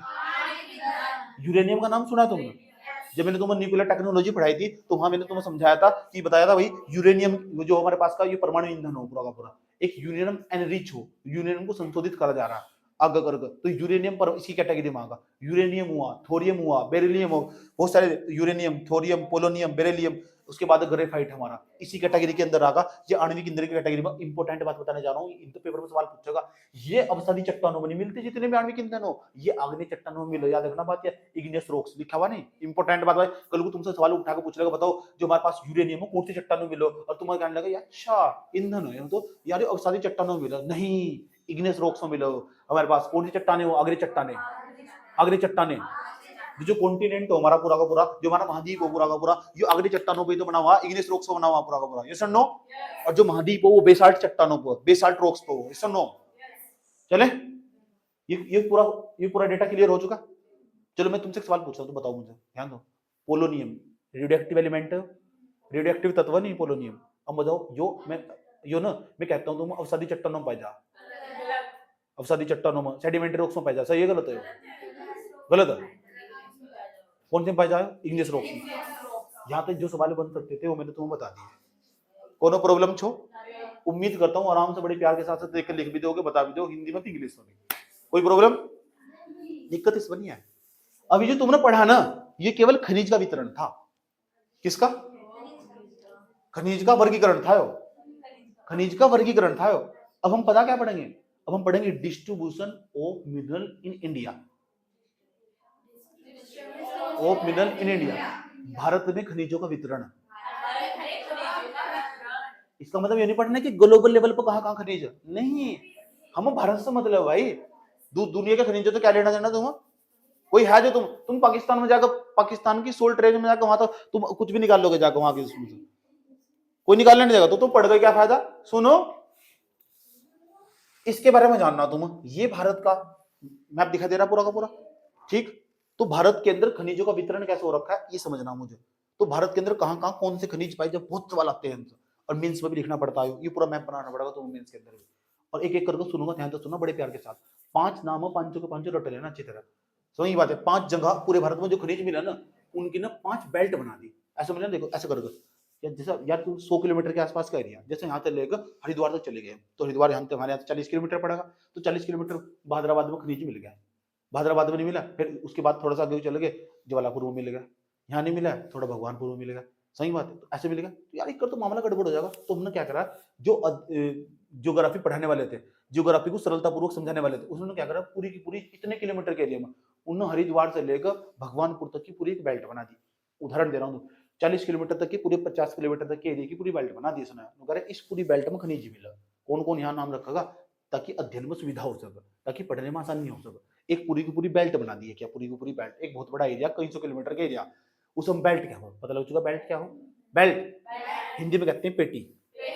एक दूसरा वर्ड चले इसके लिए, बॉक्स, लेकिन जो फेमस और पॉपुलर वर्ड है उसके नाम है पेटी। इंग्लिश में क्या कहते हैं, बेल्ट। पता लग चुका। ऐसी ऐसी भारत के अंदर 5 बेल्ट, 5 बेल्टों में भरपूर मात्रा में खनिज पाया जा। क्या तुम भारत के अंदर में 5 बेल्ट के दर्शन करना चाहते हो कि जहां बड़ी मात्रा में खनिज पाया जा। और कौन से खनिज पाए जा, ये सारे खनिज जो तुमने वितरण करे, धात्विक खनिज भी, अधात्विक खनिज भी, एनर्जी मिनरल भी।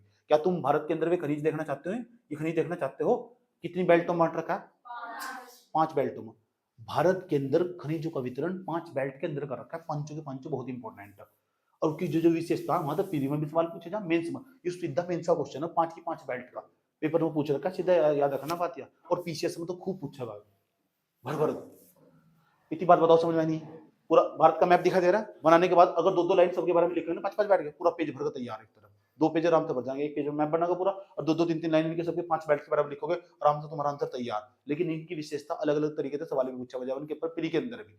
समझना चाहते हो इसके अंदर, आओ समझाने की कोशिश करते हैं। तुम पूरे एरिया में जब भी तुम भारत का नक्शा देखोगे या भारत का मैप देखोगे, तो तुम्हें इस तरीके से देखना पड़ेगा। तो समझ रहे हैं मैं क्या कह रहा हूँ। हेडिंग हमारी पता क्या है, तुम यहाँ हेडिंग बनानी, खनिजों का, भारत में खनिजों का वितरण, distribution of mineral in India. बना लो हेडिंग। जो मैप के अंदर जो है सारी चीजें लिखवा दी, पूरा सारा डेटा भरने की जरूरत नहीं है। अभी मेंस का उत्तर कैसे लिखना वो भी मैं तो साथ साथ बता के चलूंगा तुम्हें। सही बात है, मेंस का क्वेश्चन भी साथ साथ कि भारत में खनिजों का असमान वितरण, ये सवाल बना दिया उसने। भारत में खनिजों का असमान वितरण है, इसके बारे में चर्चा करनी। यहाँ की खनिज, खनिज झांसी, खनिज झांसी, यहाँ से सारे में थोड़ा ही ना पूरा का पूरा। तो हम इन 5 की 5 बेल्ट का जिक्र करेंगे, हमारा उत्तर तैयार हो जाएगा। सही बात है, 5 बेल्ट का जिक्र। बेल्ट को हिंदी में क्या कहते हैं, दूसरा एक वर्ड बताते हैं, बॉक्स। बॉक्स भी कहते हैं। सही बात है, लेकिन उतना पॉपुलर नहीं हो पाया।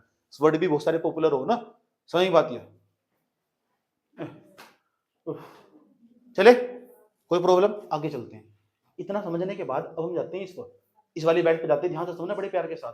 इसने जो पहली बेल्ट हमारे पास, ऐसे हेडिंग बनाएंगे, ऐसे लिखेंगे उसमें, भारत में खनिजों का वितरण 5 प्रकार की पेटियों में किया गया है। भारत में खनिजों का वितरण अध्ययन की सुविधा के लिए 5 प्रकार की पेटियों में किया गया है। यही रहेगी इंग्लिश में लिखी जाएगी। समझ में आई बात है। भारत में खनिजों का वितरण कितनी प्रकार की पेटियों में कर रखा है, 5 पेटियों में, मतलब बेल्ट में, 5 बेल्ट में बांट रखा। सही बात है। डिस्ट्रीब्यूशन कैसे कर रखा है, 5 बेल्ट का। किसका, खनिजों का, किसका, मिनरल का। पता लग चुका। अच्छा, नंबर 1 लिखोगे तो पंचों के नाम लिखोगे, एक करके सबके अंदर बताते चले जाओगे सबकी विशेषता है। पहले नंबर का उसे कहते हैं नॉर्थ, उत्तर में नहीं आया, नॉर्थ को कहते हैं उत्तर, उत्तर। इसे कहते हैं ईस्ट, पूर्व, उत्तर पूर्व, प्रायद्वीपीय पेटी, इसे बोलते हैं पेनिनसुला, प्रायद्वीपीय पेटी, उत्तर पूर्वी प्रायद्वीपीय पेटी, उत्तर पूर्वी प्रायद्वीपीय पेटी। प्रायद्वीप पर नहीं आया, नाम पता लग चुका पहले बैठ का। चलो बताओ हिंदी में नाम इसका, इंग्लिश में नाम याद करना, जल्दी बताओ। North eastern peninsula belt, north eastern peninsula, ये पूरा पेनिनसुला ही तो बेल्ट, याद रहिए बात है। अब इसके अंदर क्या क्या विशेषता, सबसे ज्यादा इंपोर्टेंट, पूरे भारत में जब भी खनिज का नाम आ जाएगा, पैर पसार कर बैठ जाइए, यही वह बेल्ट है, पहले नंबर की बेल्ट, जहां सबसे ज्यादा खनिज पाए जा। पूरे भारत के अंदर तो अगर खनिज निकाले जा रहे हैं ना, तो ये समझ जाओ 93% तो लोहा इसी क्षेत्र से निकाला जा रहा है। पूरे भारत के अंदर। और वो लोहा हम जापान को भी ट्रांसफर कर रहे हैं, जापान को, बड़े बड़े देशों को। समझ बात है। तो इस पूरी यह पूरी बेल्ट ऐसी, तो नाम इस बेल्ट का नाम याद हो जाएगा, बताओ नाम क्या है इसका? North east peninsula, north east peninsula belt. Hindi में नाम बताओ। उत्तर पूर्वी प्रायद्वीपीय पेटी, किसकी? खनिजों की। पता लग चुका? ठीक। इस पूरे एरिया के अंदर अब तुम सोचते होंगे गुरु जी ये कौन कौन से राज्य में फैले हुए वो बताओगे? एक बार मैं इनसे तो सवाल पूछा, पूछो कौन कौन से, ये कौन कौन सा एरिया कवर कर, कौन कौन से स्टेट को कवर कर रहा है, which is the cover state. समझ बात है, कौन कौन सा स्टेट कवर है उसके अंदर, समझ आई बात है? ठीक। और समझते हैं छोटा नागपुर का पठार, छोटा नागपुर का पठार, छोटा नागपुर पठार प्लस उड़ीसा, इसके अंदर ही पड़ा, याद रखना बात है। छोटा नागपुर का पठार प्लस उड़ीसा प्लेट, दो प्लेट है इसके अंदर, दो पठार है इसके अंदर, दो पठार, एक तो छोटा नागपुर का पठार होगा, एक उड़ीसा का पठार होगा। तो कितने पठार हो गए? दो। इसे इसके कवर करते हैं। छोटा नागपुर का पठार कहाँ पड़ा? झारखंड में। वो काफी इलाका कवर करो, झारखंड का, बिहार का काफी इलाका कवर करो, ज्यादातर झारखंड में पड़ा। झारखंड बिहार से ये लग हुआ, याद आएगी। छोटा नागपुर का पठार आगा तो झारखंड का नाम आगा। समझ बात या? इसका झारखंड का। और इस पूरी ये पूरा एरिया ना, यही पूरा एरिया जो इधर वाला हिस्सा दिखाई दे रहा है ना तुम्हें, टोटका, ये वाला टोटका, ये हिस्सा जो इधर वाला हिस्सा दिखाई दे रहा है, ये टोटका इधर ही गया। तो ये भी पूरा का पूरा खनिजों से संपन्न, ये वाला पूरा का पूरा जो मेघालय का पठार हो, मेघालय प्लेट हो जो। सही बात या? मेघालय का जो प्लेट हो, मेघालय पठार हो जो, वो भी पूरा का पूरा खनिजों से संपन्न है, क्योंकि इसमें तो टूट गया, हो सकता है पूरा हिस्सा एक दिन अलग हो जाए, अलग होने की कगार पर पूरा का पूरा, क्योंकि वहां ज्यादा फोर्स लग रहा है ना, प्लेट ज्यादा फोर्स लगा रही। इतनी बात बताओ, समझ में नहीं है? कोई प्रॉब्लम यहाँ तक? चलो, यह नाम याद होगा इसका, हिंदी में नाम बता दोगे? उत्तर पूर्वी प्रायद्वीपीय बेल्ट यानी पेटी, याद रहेगी, कोई दिक्कत? अच्छा, पता लगा इसमें कौन कौन सा? छोटा नागपुर का पठार और उड़ीसा, दोनों पेटी है, दोनों बेल्ट, दोनों प्लेट आती है इसके अंदर। पता लग चुका? कितनी प्लेट आती है इसके अंदर? दो प्लेट को कहते हैं पठार। तो कितने पठार आते हैं? छोटा नागपुर का पठार और उड़ीसा का पठार, दोनों इसके अंतर्गत आ गए। लिखोगे तुम इसमें, जब लिखोगे इसके बारे में याडिंग बना के लिखोगे। नंबर 1 उत्तर पूर्वी प्रायद्वीपीय पेटी, इसके अंतर्गत या इसके अंतर्गत छोटा नागपुर का पठार और उड़ीसा का पठार आता है। याद रही बात है, ऐसे लिखोगे इसके अंदर।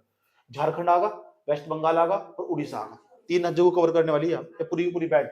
झारखंड, वेस्ट बंगाल, उसके बाद उड़ीसा होगा। कितने होंगे? 3 स्टेट होंगे। याद रहेगी बात है। एग्जाम्पल, अब सवाल इसके अंदर तो निकल गया, सबसे इंपॉर्टेंट बात है इसके अंदर तो कौन सा खनिज निकाले जा रहे हैं वो तो बता दो।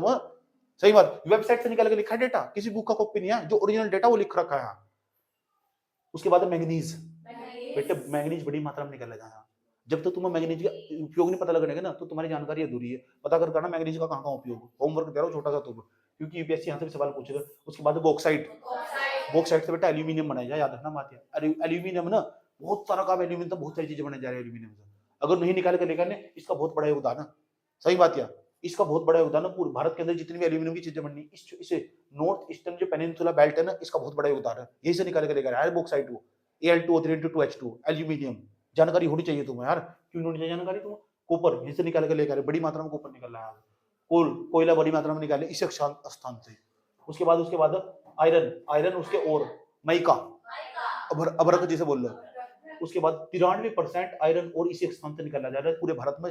और जगह भी आयरन और निकाला जा, आयरन का अयस्क निकाल ले जा, लोहा निकाला जा, लेकिन 93% लोहा इसी स्थान से निकाला जा। और मैंने कहा ना तुम्हें अभी यहाँ पारादीप पड़ा, बंदरगाह पड़ा इसी स्थान पर, और वहां से पानी के जहाज में भर के पूरा का पूरा जापान तक भेजा जा रहा पूरा का पूरा स्टील को। और स्टील मतलब क्या कहते हैं, आयरन को, समझ गए। उसके बाद 84% कोयला है ना, 84% कोयल का प्रोडक्शन हो रहा है। 84% पूरे भारत में जितना भी कोयला निकाला जा रहा है, 84% कोयला इसी स्थान से निकाला जा रहा है। पता लग चुका? इस बेल्ट से, इसी बेल्ट से निकाला जा रहा है। कोई प्रॉब्लम नहीं। तो इतनी इंपॉर्टेंट एरिया ना, इंडिया का मोस्ट लार्जर मिनरल बेल्ट है। याद रखना बात है, most larger mineral belt. Bharat के अंदर, पूरे भारत के अंदर खनिजों से संपन्न पेटियां, खनिजों से संपन्न समृद्ध पेटियां, सबसे ज्यादा खनिज इसी पेटी के अंदर पाया जा। याद रहेगी, सबसे ज्यादा खनिज पाया जाए इसी पेटी के अंदर। क्या लिखा हुआ? India most large mineral belt. मतलब मोस्ट लार्ज मिनरल बेल्ट है। खनिजों से संपन्न समृद्ध अक्षेत्र, खनिजों से संपन्न समृद्ध अक्षेत्र या समृद्ध पेटी है। याद रहेगी बात है। उसके बाद आगे चलते हैं, इसे ना मिनरल हार्टलैंड ऑफ इंडिया कहते हैं। भारत का खनिज का हृदय स्थल, भारत के खनिज का हृदय स्थल कहते हैं इस स्थान को। खनिज का हृदय स्थल, क्योंकि बहुत ज्यादा मात्रा में खनिज है, इसे भारत के खनिज का हृदय स्थल कहते हैं, हर्टलैंड कहते हैं इसका, मिनरल का, कहां से, भारत के अंदर, पता लग चुका है क्या कहते हैं हर्टलैंड, मतलब हृदय स्थल किसका, भारत का, खनिजों का हृदय स्थल, भारत के अंदर खनिजों का हृदय स्थल, पता लग चुका है। आयरन स्टील बॉक्स के नाम से भी जानते हैं इसे, लोह इस्पात पेटी, क्योंकि लोहा ज्यादा मात्रा में इसके अंदर, तो इसका नाम लोह इस्पात पेटी के नाम से जानते हैं, आयरन स्टील बॉक्स के नाम से जानते हैं। और इंपॉर्टेंट बात मैं तुम्हें बताने जा रहा हूँ, पेपर में सवाल पूछेगा, तुम बताओ जब हम आयरन को निकाल ले हम कहीं से, निकालने के लिए क्या बोल रहे थे, माइनिंग बोल लगे, नहीं बोल लगे, जब आयरन को हम निकाल कर लेके आ रहे, आयरन इसकी हम खुदाई कर उसे निकाल कर लेके आ रहे, जरा मुझे एक बात बताओ, तो वो प्राइमरी एक्टिविटीज में होगा, सेकेंडरी में होगा, टर्सरी में होगा, बताओ, जो माइनिंग हो, माइनिंग करने का काम सारा का सारा पता किस में हो, वो आओ हमारे प्राइमरी में, प्राथमिक क्षेत्र के कैटेगरी में पेपर पूछेगा, तुमसे बताओ लोहे को खोद कर तुम निकाल कर लेकर चले आए, यो प्राथमिक क्षेत्र मांगा, द्वितीय क्षेत्र में, तृतीय क्षेत्र में, प्राइमरी सेक्टर में, सेकेंडरी सेक्टर में, टर्सरी सेक्टर में, आंसर होगा प्राइमरी सेक्टर में। माइनिंग का काम किसमें होगा, प्राइमरी सेक्टर में। कोनो प्रॉब्लम छो, सारे सवाल आ गए पेपर में, इससे सवाल सारे जो जितने मैंने तुम्हें बोल के बताए। बताओ north eastern peninsula belt clear होगी नहीं होगी, क्या तुम इसके बारे में बता सकते हो, बताओ इसके बारे में तुम्हें क्या क्या पता, चलो बताओ। छोटा नागौर का पठार उड़ीसा का होगा, और बताओ झारखंड बंगाल और उड़ीसा, झारखंड बंगाल उड़ीसा, और बताओ क्या क्या मिला, मैग्नीज, बॉक्साइट, कॉपर, कोयल, आयरन ओर, दोनों तो जरूर याद रखना, 93% यहाँ आयरन ओर मिल रहा है पूरे भारत में। अगर ये बताओ 100% लोहा मिल रहा है ना, 93% लोहा यहाँ से मिल रहा है। आसान भाषा में ऐसे कह सकते हैं, जिसे मतलब लोहे की कोई भी वस्तु बताओ तुम, लोहे की कोई भी चीज है, सही बात है, नो सर, लोहे पूरे भारत में 100 गेट बनाए जा रहे हैं लोहे के, 93 गेट यहीं से बनाए जा रहे हैं इस स्थान पर। अब सोच लो, आसान भाषा में, ठीक। कोयल प्रोडक्शन पूरे भारत में अगर 100 जगह से कोयला निकाला जा रहा है ना, तो 84 बार कोयला ऐसे निकाला जा रहा है, 100 बार कोयला 84 बार कोयला ऐसे निकाला जा रहा है, ऐसे समझ लो, पता लग चुका। खनिजों से पूरे भारत का सबसे खनिजों से संपन्न क्षेत्र छोटा नागपुर का पठार, छोटा नागपुर का पठार नाम क्या है इसका, या बेल्ट का नाम याद रखिएगा, north east peninsula belt, Hindi में नाम बताओ, उत्तर पूर्वी प्रायद्वीपीय पेटी, कोई प्रॉब्लम है तो ठीक। पहली बेल्ट क्लियर हो चुकी, 5 बेल्ट समझाने पे जब जाके क्लास खत्म होगी, कोई दिक्कत तो नहीं है तुम ना, मुझे समझाने में कोई प्रॉब्लम है, तुम समझने में कोई दिक्कत नहीं होनी चाहिए, दिमाग में रोड मैप समझना चाहिए। तुम भारत का नक्शा ऐसा करके बनाओगे, ये पूरी बेल्ट गोला सा बनाया पूरा का पूरा, सारी विशेषता वहीं लिख दोगे, तुम्हारे मेंस में टाइम नहीं बचाना तुम्हारे पास, मैप बना के सारी विशेषता लिख के चलोगे, खूब नंबर मिलेगा, खूब भर भर का नंबर देगा तुम्हारे पास, याद रहेगी बात है। टाइम नहीं मिलता ना कभी कभी, तो उसे क्या करोगे, छोड़ने से बढ़िया ऐसा करके बना के चले जाओ, वो समझ जाएगा, अच्छा पता है सर, समझ बात है। दूसरे नंबर पर जाओ, इसे बोलते हैं सेंट्रल बेल्ट, इसे बोल मध्य पेटी। कितनी पेटी पढ़ाई मैंने, एक ही पढ़ाई, ऊपर की भी दूसरी है, सुधर जाओ बस, ये तो बहुत फूड प्रोसेसिंग नीचे बननी है, प्रोसेसिंग। मध्य पेटी क्या खास बात है इसमें, देखते हैं कौन कौन सा इसके अंदर ना, आंध्र प्रदेश, मध्य प्रदेश, महाराष्ट्र और छत्तीसगढ़, ये जो एरिया ना, कौन कौन सा एरिया कवर कर रही है, कौन कौन से एरिया, कौन से स्टेट को कवर रही, रट्टा मार कर रख रहे ना, पेपर में पूछ जाए 5 है, उसे बताने से कौन कौन से एरिया कवर करने नहीं कर, तमिलनाडु नहीं है इसके अंदर, याद रखना बात। या मैं भी कह रहा हूँ, अंडमान आंध्र प्रदेश होगा, मध्य प्रदेश होगा, महाराष्ट्र होगा, छत्तीसगढ़, पता लग चुका। ये बेल्ट इसे कवर कर रही है। तुम्हारे मस्तिष्क में प्रश्न भी आता होगा, सर जी यहाँ से बताओ कौन से खनिज निकाले जा रहे, बॉक्साइट, सर जी बॉक्साइट तो वहां से था, तो जरूरी नहीं क्या, क्यों नहीं निकाला जा सकता, एक जगह नहीं मिलेगा बॉक्साइट, क्यों नहीं मिल सकता बॉक्साइट, बेवकूफ आदमी। यूरेनियम, अब बताओ यूरेनियम कौन सी कैटेगरी में होगा, कौन सा खनिज है, ये वाला खनिज है, वाला खनिज है, वाला खनिज है, एनर्जी खनिज है। इसका मतलब ये वाली बेल्ट ना ज्यादातर फेमस हो रही एनर्जी खनिज के लिए, लेकिन सबसे ज्यादा एनर्जी खनिज यहाँ से निकाला जाए, इस वाली बेल्ट, 5वीं बेल्ट पर, ठीक। उसके बाद देखो CaCO3 निकाले यहाँ से, चूना पत्थर कौन से मिनरल में होगा, नॉन मेटेलिक मिनरल, अधात्विक खनिज में, याद रखिए। सब समझाने वाला होना चाहिए, और अंदर इच्छा होनी चाहिए समझने की, चाहे लैंग्वेज हिंदी हो, चाहे इंग्लिश हो, चाहे फिर संस्कृत हो। ग्रेफाइट, मार्बल, कोल, इसी के उदाहरण, याद रही बात है, इट इज क्लियर, ओके।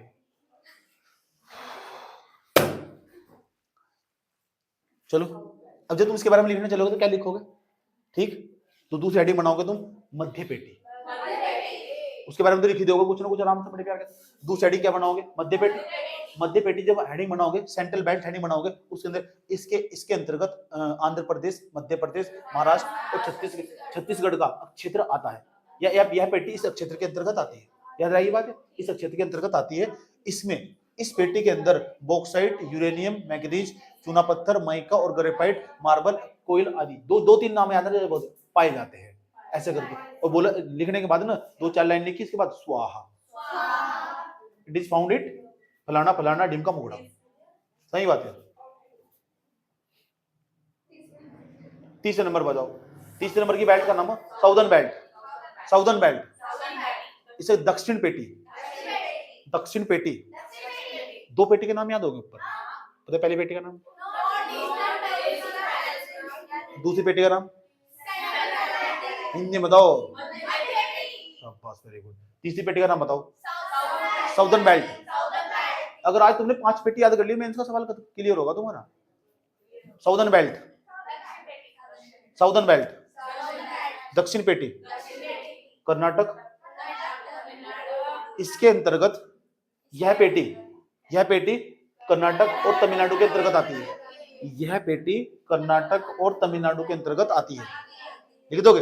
यही बात चीज इंग्लिश में नहीं, और क्या करना। बॉक्साइट होगा इसमें, उसके बाद फेरस मिनरल यानी लोहे से संबंधित जो क्षेत्र, लोहे के संबंधित जो अयस्क में आते हैं इसके अंतर्गत। एक तो बॉक्साइट होगा, एक हमारे पास फेरो मिनरल है। फेरो का मतलब हमारे पास जो आयरन ओर्स, आयरन खनिज वे इसके अंतर्गत आते हैं, इसी पेटी के अंतर्गत मिलते हैं। ये सर नो, थोड़ा थोड़ा जब बार बार पढ़ोगे तो याद हो जाएगा पूरा का पूरा। कितनी बेल्ट होगी? चौथे नंबर की बेल्ट पे चले जाओ। देखो साउथ में और पश्चिम में, वेस्ट में, तो नाम है साउथ वेस्टर्न बेल्ट। बदल चुका है साउथ में, अब इधर क्या है वेस्ट नहीं है, तो नाम है साउथ वेस्टर्न बेल्ट। याद रहेगी बात है। कितनी बेल्ट होगी? 4। चलो आंख बंद कर लो और आप देखो। अच्छा, भारत का नक्शा बना, पहला गोला बनाया पूरा पूरा, 2-3 गोले से बनाकर रख दिए ऐसा करके। इसका नाम रख दिया हमने नॉर्थ ईस्ट पेनिनसुला बेल्ट। अब हिंदी में नाम लिख लो उसका, उत्तर पूर्वी प्रायद्वीपीय पेटी। दूसरे नंबर की बेल्ट आई हमारे पास, दूसरा number central belt. Central belt को मध्य पेटी। तीसरे नंबर की बेल्ट आई बीच में बना दी साउथ बेल्ट, साउदर्न बेल्ट, दक्षिण पेटी। चौथे नंबर की साउथ वेस्टर्न बेल्ट, इसके अंदर कर्नाटक आगा और गोवा आगा, कर्नाटक और गोवा, ये सर नो। उसके बाद देखो यहाँ से इसके अंदर क्या क्या मिलेगा? आयरन ओर मिलेगा, कले मिट्टी मिलेगी, कले मिट्टी, कले या चीनी मिट्टी, वो ना चिपचिपी मिट्टी जो हो वो मिलेगी इसके अंदर। हाँ, उसके बहुत सारी मूर्ति बनाए जाना, उसके मूर्ति बना, अलग अलग उसके अलग अलग उपयोग हो। बस तुम्हें याद रखना क्या क्या मिलेगा इसके अंदर। कले मिलेगा और उसके अंदर ग्रेफाइट मिलेगा इसके अंदर, ग्रेफाइट। कितनी होगी? 4 होगी ना। 4 के बाद 5वें नंबर पर, 5वें नंबर की बेल्ट देखने की जरूरत है। 5वें नंबर जब 5वें पहुंच रहे हैं कि सांस जल्दी जल्दी खत्म हो बस। ये इसका नाम नॉर्थ में नहीं है, वेस्ट में नहीं है बेल्ट। आगे फटाफट खुद ही बोल दे रहे हैं, कह रहे बस यार छुट्टी कर दे यार, परेशान हो गए। North west belt. हिंदी में नाम बताओ। उत्तर पश्चिमी पेटी, उत्तर पश्चिमी, घर भेज दो। राजस्थान और गुजरात। ध्यान से सुनना, ये जो पूरी पेटी है ना, इस पूरी पेटी के अंतर्गत अरावली रेंज आती है। अरावली रेंज, अरावली पर्वत श्रेणी पूरी दुनिया की सबसे प्राचीनतम पर्वत श्रृंखला यही है, अरावली रेंज। पूरी दुनिया में अगर सबसे पहली बार जो पर्वत श्रृंखला बनी थी या रेंज बनी थी, ये अरावली थी। आज इस अरावली की हालत ऐसी हो चुकी जैसे हमारे गांव में सोच से क्या हालत हो रखी है, जिसे कोई पूछता भी नहीं बेचारे को। सही बात है। जो यूट्यूब पे वीडियो देखने वाला कौन सोचता कौन? सोचता हमारे यहाँ एक वो कौन सी कैटेगरी चला गया, वर्नेबल ग्रुप पर चला गया, उसके साथ कोई बात नहीं करता। फिर वो बेचारा ही आता सोचता तो यार 200 रुपए दिए, चले यार 4 रुपए दिए, चलो यार। अब बताओ क्या लिखा हुआ? Mostly non ferrous, non ferrous लिखा है। अधात्विक खनिज पाया इसके अंदर। इस पूरी बेल्ट के अंदर ज्यादा मात्रा में अधात्विक खनिज पाया जाता। मैंने बताया था नहीं तुम, अधात्विक खनिज पाया जाता। यूरेनियम भी पाई जा, पेट्रोलियम भी, जिप्सम भी, बेरिलियम भी। कौन सी बेल्ट है? उत्तर पश्चिमी पेटी। मतलब चुका कोई प्रॉब्लम? इसी क्लास को मैं शाम के टाइम आगे पढ़ाऊंगा। आज के लिए इतना ही, आज के लिए इतना ही। शाम के टाइम 6 बजे मिलेंगे, 6 से लेकर 7 तक, 1 घंटे की छुट्टी। कोनो प्रॉब्लम छो? Okay, thank you.